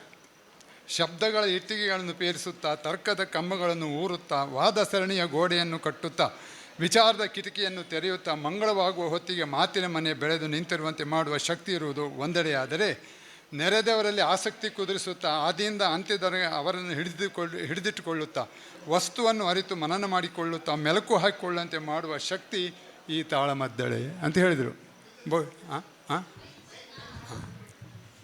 ಸರಿ ಹೋಯ್ತಾ? ಸಾಧಾರಣವಾಗಿ ಒಂದು ಕೊರಗು ಅಂದರೆ ಒಂದು ಅಪವಾದ ಇದೆ. ಏನು ಅಂತ ಹೇಳಿದ್ರೆ, ಸಾಧಾರಣ ತಾಳಮದ್ದಳೆಗೆ ಜನ ಸೇರುವುದಿಲ್ಲ, ಅಪೇಕ್ಷಿತ ರಸಾಭಿವ್ಯಕ್ತಿಯನ್ನು ಕೊಡುವಲ್ಲಿ ತಾಳಮದ್ದಳೆ ಸೋಲುತ್ತಿದೆ, ಹಿಂದೆ ಆಗುತ್ತಿದ್ದ ಸಂವಾದಗಳಿಗೆ ಇದ್ದ ಗಟ್ಟಿತನ ಈಗಿಲ್ಲ, ವೇದಿಕೆ ಮೇಲೆ ಇರುವ ಕಲಾವಿದರ ಸಂಖ್ಯೆ ಎಷ್ಟು ಪ್ರೇಕ್ಷಕರು ಇರುವುದಿಲ್ಲ. ಇಂಥ ಅಪವಾದಗಳು, ಕೊರಗಳು ಬಹುಶಃ ದಕ್ಷಿಣ ಕನ್ನಡ ಜಿಲ್ಲೆಯಲ್ಲಿ ನಮಗೆ ಹೆಚ್ಚಾಗಿ ಅಂದರೆ ಕರಾವಳಿ ಜಿಲ್ಲೆ ಎಲ್ಲ ಬಂತು, ಕಾಸರಗೋಡಿಂದ ಕಾರವಾರದವರೆಗೆ. ಇಂತಹ ಕೂಗುಗಳ ಮಧ್ಯೆಯೂ ಇಂತಹ ಕಾಲಸ್ಥಿತಿಯಲ್ಲೂ ಅಪವಾದ ಎಂಬಂತೆ ನಮ್ಮ ಅಶ್ವತ್ಥಪುರದಲ್ಲಿ ಮಾತ್ರ ತಾಳಮದ್ದಳೆಗೆ ಯಕ್ಷಗಾನ ಪ್ರಸಂಗಗಳಿಗೆ ಜನ ಸೇರುತ್ತಾರೆ, ಆಸಕ್ತಿ ಶ್ರದ್ಧಾಭಕ್ತಿಗಳಿಂದ ಆಲಿಸುತ್ತಾರೆ, ಕಥಾವಸ್ತುವನ್ನು ಜ್ಞಾನ ಹೆಚ್ಚಿಸಿಕೊಳ್ಳುತ್ತಾರೆ. ಈ ರೀತಿ ಕಲೆಗೆ ಪ್ರೋತ್ಸಾಹ ನೀಡುತ್ತಾರೆ, ಕಲಾವಿದರ ಉತ್ತೇಜನಕ್ಕೆ ಕಾರಣ ಆಗುತ್ತಾರೆ. ಇದು ನಾನು ಹೇಳಿದ ಮಾತಲ್ಲ, ಇದು ಕಟೀಲಿನ ಆಸಣ್ಣ ಬಂಧುಗಳು ಇಲ್ಲಿ ಅಶ್ವತ್ಥಪುರದಲ್ಲಿ ಬಂದು ಇಲ್ಲಿ ಆದಾಯಕ್ಯದಲ್ಲಿ ಭಾಗವಹಿಸಿದ್ದಾರೆ. ಅವರು ಹೇಳಿದಂಥ ಮಾತನ್ನು ನಾನಿಲ್ಲಿ ಉಚ್ಚರಿಸಿದ್ದೇನೆ. ನಾನು ಸ್ವಲ್ಪ ಹಿಂದೆ ಹೋಗ್ತೇನೆ. ನಮ್ಮ ದೇಶಸ್ಥ ವಿಪ್ರ ಸಮಾಜ ಕರಾವಳಿ ಜಿಲ್ಲೆಗಳಿಗೆ ವಲಸೆ ಬಂದಂಥ ಜನಾಂಗ. ಹೊರ ರಾಜ್ಯದಿಂದ ಬಂದು ಇಲ್ಲಿ ತಮ್ಮತನವನ್ನು ಬಿಡದೆ ಇಲ್ಲಿನ ಮೂಲ ಜನರ ಕಲೆ, ಸಂಸ್ಕೃತಿ, ಆಚಾರ ವಿಚಾರ, ಸಂಸ್ಕೃತಿ, ಸಂಪ್ರದಾಯ, ಕಟ್ಟುಕಟ್ಟಳೆಗೆ ಒಗ್ಗಿಕೊಂಡ ಸಹೃದಯಿ ಜನ. ಅದರಲ್ಲಿ ವಿಶೇಷ ಕರಾವಳಿ ಜಿಲ್ಲೆಗಳ ಸರ್ವರಂಗ ಪ್ರಗತಿಯಲ್ಲಿ ನಮ್ಮವರ ಅಳಿಲ ಕೊಡುಗೆ ಅಂತೂ ಇದ್ದೇ ಇದೆ ಅನ್ನೋದು ಖಂಡಿತ. ದೇಶದ ಸ್ವಾತಂತ್ರ್ಯ ಬಂದ ಸುಮಾರು 70-80 ದಶಕದವರೆಗೆ ಯಕ್ಷಗಾನ ಕಲಾ ಪ್ರಕಾರಗಳಿಗೆ ಕೇವಲ ಬೆಳವಣಿಗೆಯಷ್ಟೇ ನಮ್ಮ ಸಮಾಜದಲ್ಲಿ ಇದ್ದದಕ್ಕೆ ಕೇವಲ ಬೆಳವಣಿಗೆ ಮಾತ್ರ. ಆದರೆ 70-80 ದಶಕದ ನಂತರ ನಮ್ಮ ಕೆಲವು ಜನರ ದೃಢ ಆಸಕ್ತಿ, ಆವಾಗ ತಾನೇ ಯಕ್ಷಗಾನದಲ್ಲಿ ಈಗ ಚಿಗುರ್ತಿದ್ದಂಥ ಇಡೀ ನಮ್ಮ ದಕ್ಷಿಣ ಕನ್ನಡ ಜಿಲ್ಲೆಯಲ್ಲಿ ಆಸಕ್ತಿ ಮತ್ತು ಉತ್ತರ ಕನ್ನಡ ಜಿಲ್ಲೆ ಸೇರಿ ಅವರೆಲ್ಲ ತೊಡಗಿದಾಗ ಈ ಕಲೆಯ ನಮ್ಮ ಜನರ ಮನಸ್ಸನ್ನು ಆಕರ್ಷಿಸಿತು. ವಿಶೇಷದ ನಮ್ಮ ಅಶ್ವತ್ಥಪುರ ಜನರನ್ನು ಆಕರ್ಷಿಸಿತು, ಜನಪ್ರಿಯತೆಯನ್ನು ಹೆಚ್ಚಿಸಿತು. ಯಕ್ಷ ಚೈತನ್ಯದಂಥ ಸಂಘಟನೆಗಳು ಈ ಕಲೆಗಾಗಿ ಜನ ಸಂಘಟನೆ ಕಾರ್ಯದಲ್ಲಿ, ಪೋಷಣೆಯಲ್ಲಿ, ಉತ್ತೇಜನದಲ್ಲಿ ಸಕ್ರಿಯರಾಗಿರುವುದು ತುಂಬ ಸಂತೋಷದ ಸಂಗತಿ. ಇಂದು 22ರ ಹರೆಯದಲ್ಲಿರುವ ಈ ಯಕ್ಷ ಚೈತನ್ಯ ಸಂಘಟನೆ ಅವರೇ ತಿಳಿಸುವಂತೆ ಯಕ್ಷಗಾನ ತಾಳಮದ್ದಳೆ ಪ್ರದರ್ಶನ ಏರ್ಪಡಿಸುವಿಕೆ, ಸಾಧಕರಿಗೆ ನಿಧಿ ಸಮರ್ಪಣೆ, ಪ್ರತಿಭಾ ಪುರಸ್ಕಾರ ಮುಂತಾದ ಕಾರ್ಯಕ್ರಮವನ್ನು ಕಾಲಕಾಲಕ್ಕೆ ಹಮ್ಮಿಕೊಳ್ಳುತ್ತಾ ಯಕ್ಷರಂಗಕ್ಕೆ ಉತ್ತಮ ಕೊಡುಗೆ ಕೊಡುತ್ತಿದ್ದಾರೆ. ಇದಕ್ಕೆ ಅಧ್ಯಕ್ಷರಾದಿಯಾಗಿ ಪದಾಧಿಕಾರಿಗಳ ಸದಸ್ಯರುಗಳ ದೃಢ ಸಂಕಲ್ಪ, ಪರಿಶ್ರಮ, ಸಂಘಟನಾ ಶಕ್ತಿ ಈ ರೀತಿ ಬೆಳೆದು ಬರಲು ಕಾರಣ ಅಂತ ನಾನು ನಂಬಿದ್ದೇನೆ. ನಮ್ಮ ಸಮಾಜ ಅಂದರೂ ಒಳ್ಳೆಯ ಕಲೆಗಳಿಗೆ ತನುಮಾನದ ನೀಡಿ ಪ್ರೋತ್ಸಾಹ ಕೊಡುತ್ತಾರೆ ಎಂಬುದಕ್ಕೆ ಇದು ಒಂದು ಸಾಕ್ಷಿ. ಇದಕ್ಕೆ ಯಕ್ಷ ಚೈತನ್ಯ ಸಂಘಟನೆಯೂ ಹೊರತಲ್ಲ. ನಮ್ಮ ಯುವಜನರಲ್ಲಿ ಆಸಕ್ತಿ ಮೂಡಿಸಿ ತೊಡಗಿಸುವಂತೆ ಮಾಡಿ ಅವರಿಗೆ ಚಂಡೆವಾದನ, ಭಾಗವತಿಕೆ, ಅಭಿನಯ ಕಲೆ, ಸಂಭಾಷಣಾ ಕಲೆಗಳನ್ನು ಕಲಿಯಲು ಈ ಸಂಸ್ಥೆ ಅನುವು ಮಾಡಿಕೊಳ್ಳಿ. ಇನ್ನು ಮುಂದೆ ಆದರೂ ಅನುವು ಮಾಡಿಕೊಡಲಿ. ಇದನ್ನು ವೃತ್ತಿಯಾಗಿ ಅಥವಾ ಹವ್ಯಾಸಿಯಾಗಿ ಕಲೆಯಾಗಿ ಸ್ವೀಕರಿಸಲು ನಮ್ಮ ಯುವಜನರನ್ನು ತೊಡಗಿಸಲು ಈ ಸಂಘಟನೆ ಪ್ರೇರೇಪಿಸಲಿ. ಯಕ್ಷ ಅಧ್ಯಯನ ಕಲಿಕಾ ಕೇಂದ್ರ, ಯಕ್ಷ ಪ್ರತಿಷ್ಠಾನ ಸಂಘಗಳನ್ನು ಇನ್ನು ಮುಂದೆ ನಿರ್ಮಾಣ ಮಾಡಿ ಮಾದರಿ ಸಂಘಟನೆಯಾಗಿ ಬೆಳೆಯಲಿ ಎಂದು ನಾನು ಈ ಯಕ್ಷ ಚೈತನ್ಯಕ್ಕೆ ಹಾರೈಸ್ತೇನೆ. ಈಗ 22 ವರ್ಷ. ಇನ್ನು ಮುಂದೆ ಈ ಸಂಘವು ನಿರ್ವಿಘ್ನವಾಗಿ ನಿರಂತರವಾಗಿ ಉತ್ತಮ ಯಕ್ಷ ಸೇವಾ ಕಾರ್ಯ ನಿರ್ವಹಿಸ್ತಾ ಕ್ರಮೇಣ ರಜತ, ಸುವರ್ಣ, ವಜ್ರ ಹಾಗೂ ಶತಮಾನೋತ್ಸವವನ್ನು ಆಚರಿಸಲಿ ಅಂತ ಎಂಬುದೇ ನಮ್ಮೆಲ್ಲರ ಸದಾಶಯ. ಇನ್ನು ಸಂಘಟನೆ ಬಗ್ಗೆ ಇಲ್ಲೇ ಸದಾಶಿವರಾರಿದ್ದಾರೆ. ಈ ಸಂಘಟನೆ ಅನ್ನೋದು ಬಹುಶಃ ನನಗನ್ಸುತ್ತೆ ಇದು ಪ್ರಾದೇಶಿಕವಾಗಿ ವಿಭಿನ್ನ. ಇಲ್ಲೇ ಒಂದು ಕಡೆ, ಯಾಕೆ ಇಲ್ಲಿ ದಕ್ಷಿಣ ಕನ್ನಡ ಅಥವಾ ಕರಾವಳಿ ಜಿಲ್ಲೆಗಳಲ್ಲಿ ಎಲ್ಲರೂ ಯಕ್ಷಗಾನವನ್ನು ಬಲ್ಲವರೇ, ಯಾರಿಗೂ ಗೊತ್ತಿಲ್ಲ ಅಂತೇಳಿ. ಇಷ್ಟು ಸಣ್ಣ ಮಗು ಕೇಳಿದ್ರು ಯಕ್ಷಗಾನ ತಾಳಮದ್ದಳೆ ಎಂದು ಹೇಳ್ತಾರೆ. ಆದರೆ ಘಟ್ಟದ ಮೇಲೆ ಇದರ ಏನೂ ಗೊತ್ತಿಲ್ಲದಿದ್ದವರಿಗೆ ಯಕ್ಷಗಾನವನ್ನು ಸಂಘಟನೆ ಮಾಡಿ ಇದನ್ನು ಮಾಡಲಿಕ್ಕೆ ಇದರಲ್ಲಿ ಸಂಘಟನೆಯಲ್ಲಿ 3 ವಿಧ. ಒಂದು ಕಲಾನುಭವಿ ಸಂಘಟಕರು, ಅಂದರೆ ನಮ್ಮಲ್ಲಿ ನೆಲ್ಲಿಮರ ಸದಾಶಿವರಾರಿದ್ದ ಹಾಗೆ, ದಾವಣಗೆರೆಯ ಶ್ರೀಕಾಂತ ಭಟ್ರಿದ್ದ ಹಾಗೆ. ಅಂದರೆ ತಾಳಮದ್ದಳೆಯ ಒಳಹೊರಗನ್ನು ಅರಿತ ಕಲಾನುಭವಿ ಸಂಘಟಕರಿಗೆ ಅವರಿಗೆ ಕಲಾನುಭವಿ ಸಂಘಟಕರು ಅಂತ ಹೇಳ್ತಾರೆ. ಇನ್ನೊಂದು ಕಲಾಸಕ್ತ ಸಂಘಟಕರು, ಅಂದರೆ ನಮ್ಮಂಥವರು. ಅಂದರೆ ಕಲೆಯ ತೊಡಗುವಿಕೆಯಲ್ಲಿ ಅನನುಭವಿಗಳಾದರು ಮತ್ತು ತೀವ್ರ ಆಸಕ್ತಿ ಹೊಂದಿದವರು ಕಲಾಸಕ್ತ ಸಂಘಟಕರು. ಇನ್ನೊಂದು ವ್ಯವಹಾರಿ ಸಂಘಟಕರು. ಇವರಿಗೆ ಕೇವಲ ಆರ್ಥಿಕ ಅಥವಾ ಇನ್ಯಾವುದೋ ಲಾಭದ ಆಕಾಂಕ್ಷೆ ಮಾತ್ರ ಇರಿಸಿಕೊಂಡು ಯಕ್ಷಗಾನ ಮುಂತಾದ ಪ್ರದೇಶ ಅಥವಾ ತಾಳಮದ್ದಳೆಗಳನ್ನು ನಡೆಸುವಂಥವರು. ಈ 3 ಸಂಘಟಕರಲ್ಲಿ ತಾಳಮದ್ದಳೆಯಲ್ಲಿ ನಿಮಗೆ ನಾವೇನು ಅದ್ರ ಬಗ್ಗೆ ಹೆಚ್ಚಿನ ಹೇಳಬೇಕಾದ್ರೆ ತಾಳಮದ್ದೆಯಲ್ಲಿ ಎಷ್ಟು 10 ಅಂಶಗಳಿವೆ. ಉದಾಹರಣೆ ಅಂದರೆ ಪ್ರಸಂಗ, ಭಾಗವತಿಗೆ ಅರ್ಥಧಾರಿಗಳ ಆಯ್ಕೆ, ಉದ್ದೇಶ, ಸಮಯದ ಅವಧಿ, ಪರಿಸರ ಪ್ರಭಾವ, ಸಂಪನ್ಮೂಲಗಳ ಲಭ್ಯತೆ, ವಿನಿಯೋಗ, ವೇದಿಕೆ ಮತ್ತು ಪರಕಗಳು ಮತ್ತು ಪ್ರೇಕ್ಷಕರ ಗುಣಮಟ್ಟ ಮತ್ತು ನಿರೀಕ್ಷೆ. ಇದಿಷ್ಟು ತಾಳಮದ್ದೆಯ ಅಂಗಗಳು. ಸೊ ಇಂದಿನ ತಾಂತ್ರಿಕ ಅಭಿವೃದ್ಧಿ ಹೊಂದಿದ ನಾಡಿನಲ್ಲಿ ಜೀವನದ ಜಂಜಾಟಗಳಲ್ಲಿ ಯಾರಿಗೂ ಪುರ್ಸೊತ್ತೇ ಇಲ್ಲದ ಕಾಲದಲ್ಲಿ ಯಕ್ಷಗಾನಂಥ ಜಾನಪದೀಯ ಕಲೆ ಕಮರಿ ಹೋಗದ ಹಾಗೆ ಕರಾವಳಿ ಜಿಲ್ಲೆಗಳಲ್ಲಿ ಪ್ರಾಮಾಣಿಕವಾಗಿ ಪ್ರಯತ್ನ ನಡೀತಾ ಇದೆ ಅನ್ನೋದು ಸತ್ಯ. ಯಾಕಂದರೆ ನಾವು ಹೊರಗಿಂದ ನಾವು 3ನೇವರಾಗಿ ನೋಡ್ತೇವೆ ದಕ್ಷಿಣ ಕನ್ನಡ ಜಿಲ್ಲೆ, ನಮಗಿದ್ದು ನಮಗೆ ಹಾಗೆ ಅನಿಸುತ್ತೆ. ಇಲ್ಲಿದ್ದವ್ರಿಗೆ ಏನು ಅನಿಸುತ್ತೋ ನನಗೆ ಗೊತ್ತಿಲ್ಲ. ಬಟ್ ಪ್ರಾಮಾಣಿಕ ಕೆಲಸ ಈ ಕರಾವಳಿ ಜಿಲ್ಲೆಗರಿಂದ ನಡೆದಿದೆ. ಅದರಂತೆ ರಾಜ್ಯದ ಇತರ ಕಡೆಯಲ್ಲಿ ಕೂಡ ಇದನ್ನು ಜನಪ್ರಿಯತೆಗೊಳಿಸುವ ಅವಶ್ಯಕತೆ ಇದೆ. ಹೀಗಾಗಿ ಈ ನಿಟ್ಟಿನಲ್ಲಿ ಕೆಲವು ಸಂಘ ಸಂಸ್ಥೆಗಳು, ಮಠಮಾನ್ಯಗಳು ಮತ್ತು ಕರಾವಳಿ ಭಾಗದ ಜನರು ನೆಲೆನಿಂತಿರುವ ಊರಿನ ಕಲಾ ಕೇಂದ್ರಗಳು ಇದರ ಉತ್ತೇಜನಗಳು ಇವಾಗ ಪ್ರಯತ್ನ ಮಾಡ್ತಾ ಇದ್ದಾವೆ. ಉದಾಹರಣೆ ನಾನು ಚಿತ್ರದುರ್ಗನೇ ತೊಗೊಳ್ತೇನೆ. ಚಿತ್ರದುರ್ಗಕ್ಕೆ ನಾನು ಕಾಲಿಟ್ಟದ್ದು 1975ನೇ ಇಸವಿಯಲ್ಲಿ. ಯಕ್ಷಗಾನ ನಾನು ಬ್ಯಾಂಕಿಗೆ ಸೇರಿದ್ದು 1982ರಲ್ಲಿ. 2002ರಿಂದ ನನಗೆ ಏನು ಅನಿಸ್ತು ಅಂದರೆ ಇದು ನನ್ನ ಮೊದಲೇ ಎಲ್ಲೆಲ್ಲಿ ನಾನು ಟ್ರಾನ್ಸ್ಫರ್ ಆಗಿದ್ದೇನೆ ಅಲ್ಲೆಲ್ಲಿ ಯಕ್ಷಗಾನ ಮಾಡಿಸಿದ್ದೇನೆ ಅಂತ ಒಂದು ಹೆಮ್ಮೆ ನನಗಿದೆ. ಇದನ್ನು ಯಕ್ಷಗಾನದ ತೊಳೆದುಕೊಂಡ ಮೇಲೆ ನಾನು ಏನು ಮಾಡಿದೆ ಅಂದರೆ ಸಂಘಟನೆ ಮಾಡಲಿಕ್ಕೆ ತೊಡಗಿದೆ. ಹೇಗೆ ಸಂಘಟನೆ ಮಾಡಿದೆ ಅಂತ ಹೇಳಿದರೆ, ಅದರ ಪ್ಯಾಂಪ್ಲೆಟ್ ಇದನ್ನು ಮಂಡಳಿಗಳನ್ನು ಬರುವಂಥ ತಾಳಮದ್ದೆಗಳು ಇವರನ್ನೆಲ್ಲ ಸೇರಿಸಿಕೊಂಡು ಆನಂತರ ಅದಕ್ಕೆ ಬೇಕಾದ ಪರಿಕರ, ವೇದಿಕೆ, ಸ್ಥಳ ಎಲ್ಲ ಆಯ್ಕೆ ಮಾಡಿ ಅವರಿಗೆಲ್ಲ ಹೊಂದಿಕೆ ಮಾಡಿಕೊಂಡು ಯಕ್ಷಗಾನದ ಇದನ್ನು ತಾಳಮದ್ದಳೆ ಅಥವಾ ಯಕ್ಷಗಾನ ಗೊಂಬೆ ಆಟ ಅಥವಾ ಯಾವುದೇ ಯಕ್ಷಗಾನ ಪ್ರಕಾರಗಳಿರ್ಬೋದು. ಅಪರೂಪಕ್ಕೊಮ್ಮೆ ಯಕ್ಷಗಾನ ಪ್ರದರ್ಶಿತ ಕಾಲ ಅದು. ಇಂದಿನ ಅಂತರ್ಜಾಲ ಮಾಧ್ಯಮಗಳಿರಲಿಲ್ಲ, ಪ್ರಚಾರಗಳಿರಲಿಲ್ಲ. ಕರಾವಳಿ ಭಾಗದ ಇದೇ ಥರದ ಅದಮ್ಯ ಬೈಕ್ ಹೊಂದಿದ ಕೊಡುಗೈದಾನಿಗಳ ನೆರವಿನಿಂದ 2002ರಿಂದ ನಿರಂತರವಾಗಿ ಯಕ್ಷಗಾನ ಪ್ರದರ್ಶನವನ್ನು ಅದಕ್ಕನ್ನು ವೀಕ್ಷಿಸಲು ಜನ ಸಂಘಟಿಸಿ ಪ್ರದರ್ಶನವನ್ನು ಏಕಾಂಗಿಯಾಗಿ 2008 ಕರೋನಾ ಬರೋವರೆಗೂ ಏಕಾಂಗಿಯಾಗಿ ಪ್ರಚಾರ ನಡೆಸಿದೆ ಅಲ್ಲಿ.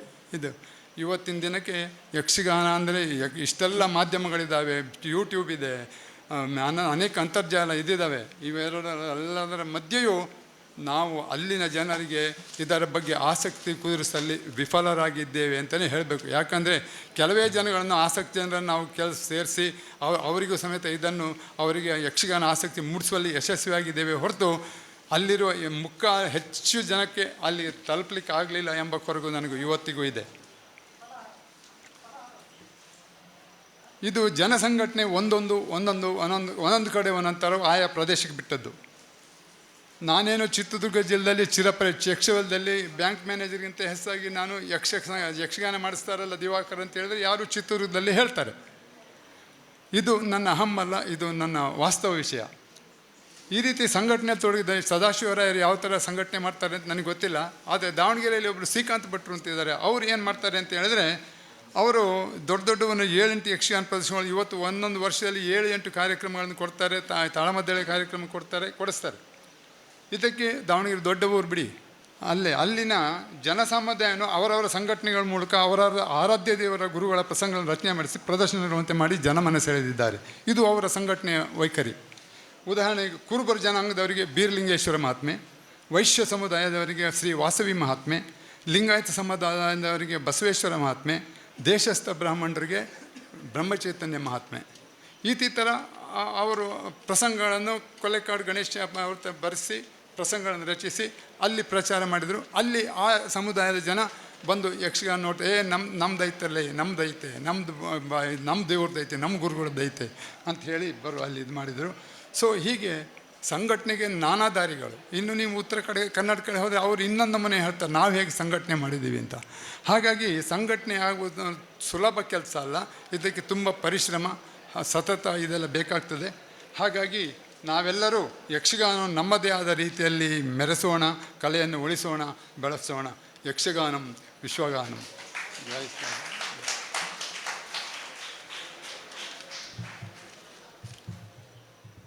ಅಧ್ಯಕ್ಷ ಸ್ಥಾನವನ್ನು ವಹಿಸಿಕೊಂಡು ಇವತ್ತಿನ ಸಭೆಯನ್ನು ಚಂದಗಾಣಿಸಿಕೊಟ್ಟಿದ್ದೀರಿ. ಹಾಗೆ ನಮ್ಮನ್ನು ಉದ್ದೇಶಿಸಿ ಶುಭ ನುಡಿಯನ್ನು ಆಡಿದ್ದೀರಿ, ಹಾರೈಸಿದ್ದೀರಿ. ಧನ್ಯವಾದಗಳು ಕಟೀಲು ದಿವಾಕರ್ ರಾಯರಿಗೆ. ಹಾಗೆ ಇವತ್ತು ಬೆಳಗಿನ ಉಪಹಾರ, ಮಧ್ಯಾಹ್ನದ ಊಟ, ಸಂಜೆಯ ಚಹಾ, ಈಗ ಉಪಹಾರ ಮತ್ತು ರಾತ್ರಿಯ ಊಟ ಇದೆಲ್ಲವನ್ನು ಇವತ್ತು ಪ್ರಾಯೋಜಿಸಿದವರು ನಮ್ಮ ಸಂಘದ ಸದಸ್ಯರೇ ಆದ ಶ್ರೀಯುತ ಅನಂತ ಕೃಷ್ಣ ನೆಲ್ಲಿಮಾರು. ಅವರನ್ನು ನಮ್ಮ ಯಕ್ಷ ಚೈತನ್ಯದ ವತಿಯಿಂದ ಸಣ್ಣ ಗೌರವವನ್ನು ಕೊಡಲು ಬಯಸ್ತಾ ಇದ್ದೇವೆ. ದಯವಿಟ್ಟು ಅನಂತ ಕೃಷ್ಣ ನೆಲ್ಲಿಮಾರು ವೇದಿಕೆಗೆ ಬರಬೇಕು.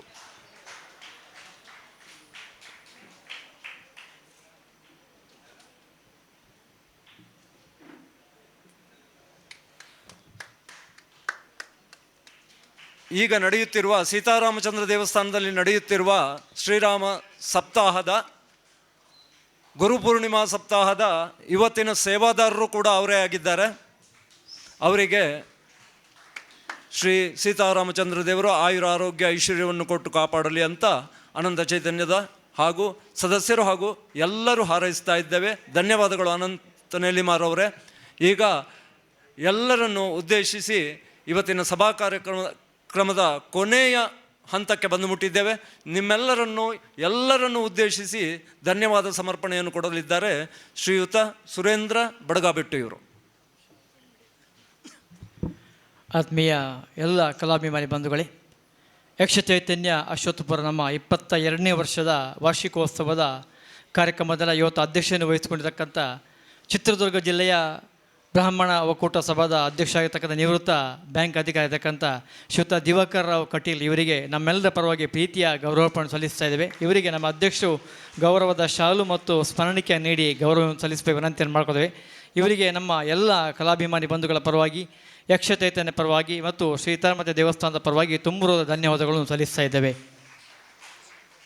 ಹಾಗೆಯೇ ನಿವೃತ್ತ ಮುಖ್ಯ ಶಿಕ್ಷಕರು ಸೀತಾರಾಮಚ ದೇವಸ್ಥಾನದ ಆಡಳಿತ ಮುಖ್ಯಸ್ಥರಾಗಿರ್ತಕ್ಕಂಥ ಶ್ರೀಯುತ ಕೃಷ್ಣಮೂರ್ತಿರಾವ್ ಅವರನ್ನು ನಮ್ಮ ಕಲಾಭಿಮಾನಿ ಬಂಧುಗಳ ಪರವಾಗಿ, ಯಕ್ಷ ಚೈತನ್ಯ ಪರವಾಗಿ ತುಂಬು ಧನ್ಯವಾದ ಸಲ್ಲಿಸ ಇವರಿಗೂ ನಮ್ಮ ಅಧ್ಯಕ್ಷರು ಗೌರವದ ಸ್ಮರಣಿಕೆ ಮತ್ತು ಶಾಲನ್ನು ನೀಡಿ ಗೌರವಿಸಬೇಕಾಗಿ ತಮ್ಮಲ್ಲಿ ವಿನಂತಿಯನ್ನು ಮಾಡಿಕೊಳ್ತಾ ಇದ್ದೇವೆ.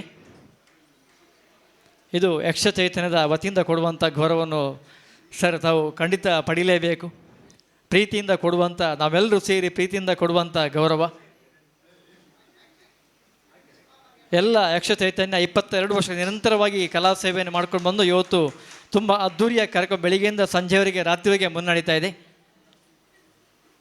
ಧನ್ಯವಾದಗಳು ನಮ್ಮ ಶ್ರೀಯುತ ಕೃಷ್ಣಮೂರ್ತಿ ರಾವ್ ಅವರಿಗೆ, ದೇವಸ್ಥಾನದ ಆಡಳಿತ ಮುಖ್ಯಸ್ಥರು. ಅದೇ ರೀತಿ ಮುಖ್ಯ ಅತಿಥಿಯಾಗಿ ಭಾಗವಹಿಸಿದಂಥ ನಿವೃತ್ತ ಯೂನಿಯನ್ ಬ್ಯಾಂಕ್ನ ಅಧಿಕಾರಿ, ನಮ್ಮ ಅಶ್ವತ್ಥಪುರ ದೇಶಸ್ಥ ಬ್ರಾಹ್ಮಣ ಪರಿಷತ್ನ ಅಧ್ಯಕ್ಷ ಆಗಿರ್ತಕ್ಕಂಥ ಶ್ರೀಯುತ ವಸಂತರಾವ್ ಪಯ್ಯಾಡಿ ಅವರಿಗೂ ನಮ್ಮೆಲ್ಲ ಪರವಾಗಿ ಕಲಾಭಿಮಾನಿಗಳ ಪರವಾಗಿ, ಅದೇ ರೀತಿ ಯಕ್ಷಚೈತನ್ಯ ಪರವಾಗಿ ತುಂಬ ಧನ್ಯವಾದ ಸಲ್ಲಿಸಿದ್ದೇನೆ.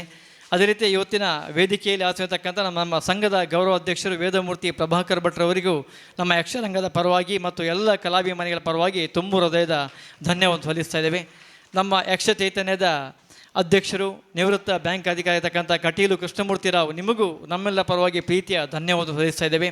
ಹಾಗೆಯೇ ಅತ್ಯಂತ ತುಂಬ ಚಂದವಾಗಿ ಕಾರ್ಯಕ್ರಮ ನಿರೂಪಣೆ ಮಾಡಿದಂಥ ಶಿವದತ್ ಪಿಜಿಗುಡಿಯಲ್ಲಿ ನಿಮಗೂ ನಮ್ಮ ಯಕ್ಷರಂಗದ ಪರವಾಗಿ ಮತ್ತು ಎಲ್ಲ ಕಲಾಭಿಮಾನಿಗಳ ಪರವಾಗಿ ತುಂಬ ಹೃದಯ ಧನ್ಯವಾದಗಳು. ಅದೇ ರೀತಿ ನಮ್ಮ ಯಕ್ಷ ಚೈತನ್ಯದ ಸಂಚಾಲಕರಾಗಿರ್ತಕ್ಕಂಥ ಶ್ರೀಯುತ ಸದಾಶಿವ ನೆಲ್ಲಿಮಾರ್, ಅದೇ ರೀತಿ ಎಲ್ಲ ನಮ್ಮ ಯಕ್ಷ ಚೈತನ್ಯದ ಪದಾಧಿಕಾರಿ ಬಂಧುಗಳಿಗೆ ವಿಶೇಷವಾಗಿ ಇವತ್ತಿನ ಕಾರ್ಯಕ್ರಮದಲ್ಲಿ ಎಷ್ಟು ಚಂದ ಕಾರ್ಯಕ್ರಮ ಒಂದು ಸಂಪನ್ನಗೊಳ್ಳಬೇಕಾದ್ರೆ ವೇದಿಕೆ ಮುಂಭಾಗಿರ್ತಕ್ಕಂಥ ಎಲ್ಲ ಸೇರಿರ್ತಕ್ಕಂಥ ಕಲಾಭಿಮಾನಿ ಬಂಧುಗಳಿಗೆ ನಮ್ಮ ಚೈತನ್ಯ ಪರವಾಗಿ ತುಂಬುರದ ಧನ್ಯವಾದ ಸಲ್ಲಿಸ್ತದೆ. ಅದೇ ರೀತಿ ಈ ಒಂದು ಕಾರ್ಯಕ್ರಮಕ್ಕೆ ಅವಕಾಶ ಮಾಡಿಕೊಟ್ಟಂಥ ದೇವಸ್ಥಾನದ ಆಡಳಿತ ಮಂಡಳಿ ಮತ್ತು ಎಲ್ಲ ಸದಸ್ಯರಿಗೂ ತುಂಬುರದ ಧನ್ಯವಾದ ಸಲ್ಲಿಸ್ತಾ ಇದ್ದೇವೆ. ಹಾಗೆಯೇ ಇವತ್ತಿನ ಕಾರ್ಯಕ್ರಮಕ್ಕೆ ನೇರ ಪ್ರಸಾರ ಮಾಡಿದಂಥ ನಮ್ಮ ಕಲಾಭಿಮಾನಿ ಬಂಧುಗಳು, ಧ್ವನಿವರ್ಧಕ ಮಾಡಿದಂಥ MS ಸೌಂಡ್ ಸಿಸ್ಟಮ್ ಇವರಿಗೂ ತುಂಬ ಧನ್ಯವಾದ ಸಲ್ಲಿಸ್ತಾ ನನ್ನ ಮಾತನ್ನು ಮುಗಿಸ್ತಾ ಇದ್ದೇನೆ. ಅವಕಾಶಕ್ಕೆ ವಂದನೆಗಳು. ಇಲ್ಲಿಗೆ ನಮ್ಮ 22ನೇ ವರ್ಷದ ಕಾರ್ಯಕ್ರಮ ಸಂಪನ್ನಗೊಂಡಿದೆ. ದಯವಿಟ್ಟು ಎಲ್ಲ ಸಭಾಸದರು ಸಭಾಂಗಣದ ಹಿಂಬದಿಯಲ್ಲಿ ಲಘು ಉಪಹಾರ ವ್ಯವಸ್ಥೆ ಇದೆ. ದಯವಿಟ್ಟು ಎಲ್ಲರೂ ಸ್ವೀಕರಿಸಬೇಕು. ಮತ್ತೆ ಬಂದು ತಮ್ಮ ತಮ್ಮ ಆಸನವನ್ನು ಸ್ವೀಕರಿಸಬೇಕು. ಮುಂದೆ ಶುಕ್ರನೀತಿ ಎಂಬ ತಾಳಮದ್ದಲೆ ಕಾರ್ಯಕ್ರಮ ನಡೆಯಲಿದೆ. ಕೇವಲ 10 ನಿಮಿಷದ ಅವಕಾಶದಲ್ಲಿ ಫಲಾಹಾರ ಮಾಡಿ ಬರಬೇಕು. ಮುಂದಿನ ಕಾರ್ಯಕ್ರಮದ ಮಾನಿ ಬಂಧುಗಳೇ, ಯಕ್ಷ ಚೈತನ್ಯದ 22ನೇ ವಾರ್ಷಿಕೋತ್ಸವದ ಕೊನೆಯ ಕಾರ್ಯಕ್ರಮ ಶುಕ್ರನೀತಿ, ಅಂದರೆ ವಾಮನ ಚರಿತಂ. ದಯಮಾಡಿ ಸೈಲೆಂಟ್. ಪಾತ್ರ ಪರಿಚಯ ಮತ್ತೆ ಕೇಳಲ್ಲ, ಮತ್ತೆ ಅದು ಪಾತ್ರ ಯಾರು, ಇದು ಪಾತ್ರ. ಈಗ ನೀವು ಸೈಲೆಂಟಾಗಿ ತಿಂಡಿ ತಿಂತಾ ಇರಿ. ಭಾಗವತಿಕೆಯಲ್ಲಿ ಮೊನ್ನೆ ಕಟೀಲು ಮೇಲೆ ಒಳಗೆ ಹೋದ ನಂತರ ಇವತ್ತಿನವರೆಗೂ ಮಂಗಳವಾರ, ಬುಧವಾರ, ಗುರುವಾರ, ಶುಕ್ರವಾರ ಮತ್ತು ಭಾನುವಾರ ದಿವಸಕ್ಕೆ 2 ವಾರದ ಕೂಟಕ್ಕೆ ಭಾಗವತಿಕೆ ಮಾಡುವಂತಹ ಮೇಳ ಒಳಗೆ ಹೋದ ನಂತರ, ಕಟೀಲು ಮೇಳ ಮೊನ್ನೆ ಪತ್ತನಾಜೆಯ ದಿವಸ ಒಳಗೆ ಹೋದ ನಂತರ ಬೇರೆ ಎಲ್ಲ ಭಾಗವತರು ಭಾನುವಾರ ದಿವಸ ತಾಳಮದ್ಲೆಗೆ ಹೋಗ್ತಾರೆ. ಇವತ್ತು ಇವರು ಭಾಗವತಿಗೆ ಭಾನುವಾರಕ್ಕೆ ಯಾಕೆ ಬಂದಿದ್ದಾರೆ? ವಾರದ ಕೂಟ ಆಯಿತು. ವಾರಕ್ಕೆ 4 ದಿವಸ ವಾರದ ಕೂಟ ಮಾಡುವಂತಹ ಸತೀಶ್ ಶೆಟ್ಟಿ ಬೊಂದೇಲ್ ಇವತ್ತು ಶುಕ್ರನೀತಿಯಲ್ಲಿ ಭಾಗವತರಾಗಿ, ಸುಪ್ರಸಿದ್ಧ ಭಾಗವತರು. ವಿಶೇಷ ಆಕರ್ಷಣೆ, ಮಂಗಲದಕ್ಕಿಂತ ಮೊದಲು ಒಂದು ವಿಶೇಷ ಹಾಡು ಹಾಡಲಿಕ್ಕಿದ್ದಾರೆ. ಒಂದು 9:30ಗೆ ನಿಮ್ಮ ಮೊಬೈಲೆಲ್ಲ ರಿಂಗ್ ಟೋನ್ ಮಾಡಬೇಕಾದ್ರೆ ಮೊಬೈಲ್ ಆನ್ ಇಡಬೇಕು. ನಾನು ಈಗಾಗಲೇ ಒಂದು 2-3 ಸಲ ಅವರು ಹಾಡಿದ ಹಾಡನ್ನು ಯಕ್ಷ ಚೈತನ್ಯ ಅಶ್ವತ್ಥಪುರ ಒಂದು 600 ಜನರಿರುವ ಬಳಗದಲ್ಲಿ ಹಾಕಿದ್ದೇನೆ. ಆ ಹಾಡು ಇವತ್ತು ನಿಮಗೆ ಮಂಗಲದ ಮೊದಲು ಲೈವ್ ಆಗಿ ಕಾಣಲಿಕ್ಕೆ ಸಿಗಲಿಕ್ಕಿದೆ. ಚಂಡೆಯಲ್ಲಿ ಕಟೀಲು ಮೇಳದ ಕಲಾವಿದರು ದೇವಾನಂದ ಭಟ್ ಬೆಳುವಾಯಿ ಸವ್ಯಸಾಚಿಗಳು, ಕಲಾವಿದರು, ಅರ್ಥಧಾರಿಗಳು, ವೇಷಧಾರಿಗಳು, ಫೋಟೋಗ್ರಾಫರ್, ಉದ್ಯಮಿಗಳು. ದೇವಾನಂದ ಭಟ್ ಬೆಳುವಾಯಿ ಚಂಡೆಯಲ್ಲಿ.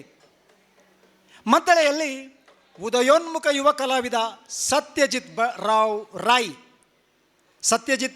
ರಾಯಿ ಮದ್ದಳೆಯಲ್ಲಿ. ಚಕ್ರತಾಳದಲ್ಲಿ ನಿರಂತರ ಬೆಳಿಗ್ಗೆ 10 ಗಂಟೆಯಿಂದ ರಾತ್ರಿ 10 ಗಂಟೆಯವರೆಗೂ ಚಕ್ರತಾಳ ಬಾರಿಸುತ್ತಿರುವವರು ಯಾರು? ಮಧುಸೂದನ ಅಲೆವರಾಯರು. ಬೆಳಿಗ್ಗೆ ನಮಗೆ ಕೂಡ ಚಕ್ರತಾಳದಲ್ಲಿ ಮಧುಸೂದನ ಅಲೆವರಾಯರು. ಸಮರ ಸೌಗಂಧಿಕ ತಾಳಮದ್ದಳೆಯಲ್ಲಿ ಈಗ ನಡೆಯುವ ಶುಕ್ರನೀತಿ ತಾಳಮದ್ದಳೆಯಲ್ಲಿ 3 ತಾಳಮದ್ದಳೆಗಳಲ್ಲೂ ಚಕ್ರತಾಳಕ್ಕೆ ಜತೆಯಲ್ಲಿ ಅವರು ಚಕ್ರತಾಳ ಮಾತ್ರ ಅಲ್ಲ, ಅನಿವಾರ್ಯವಾಗಿ ಮದ್ದಳೆ ಕಲಾವಿದರು, ಚಂಡೆ ಕಲಾವಿದರು, ಹಿರಿಯ ಹಿಮ್ಮೇಳ ವಾದಕರು. ಇವತ್ತು ಯೂಟ್ಯೂಬ್ ಲೈವ್ ಚಾನಲ್ ಕೊಡ್ತಾ ಇರುವರು ನಮ್ಮ ಮಧುಸೂದನ ಅಲೆವರಾಯರು. ಶುಕ್ರನೀತಿ ಅರ್ಥಾತ್ ವಾಮನ ಚರಿತ್ರಂ, ಇದರಲ್ಲಿ ಬಲಿಯ ಪಾತ್ರ ಮಾಡುವವರು ಕೇಳಿಸ್ಕೊಳ್ಳಿ. ನಾವು ಅವರನ್ನು ಬುಕ್ ಮಾಡಿದ್ದು 1.5 ಅಥವಾ 2 ತಿಂಗಳ ಮೊದಲು.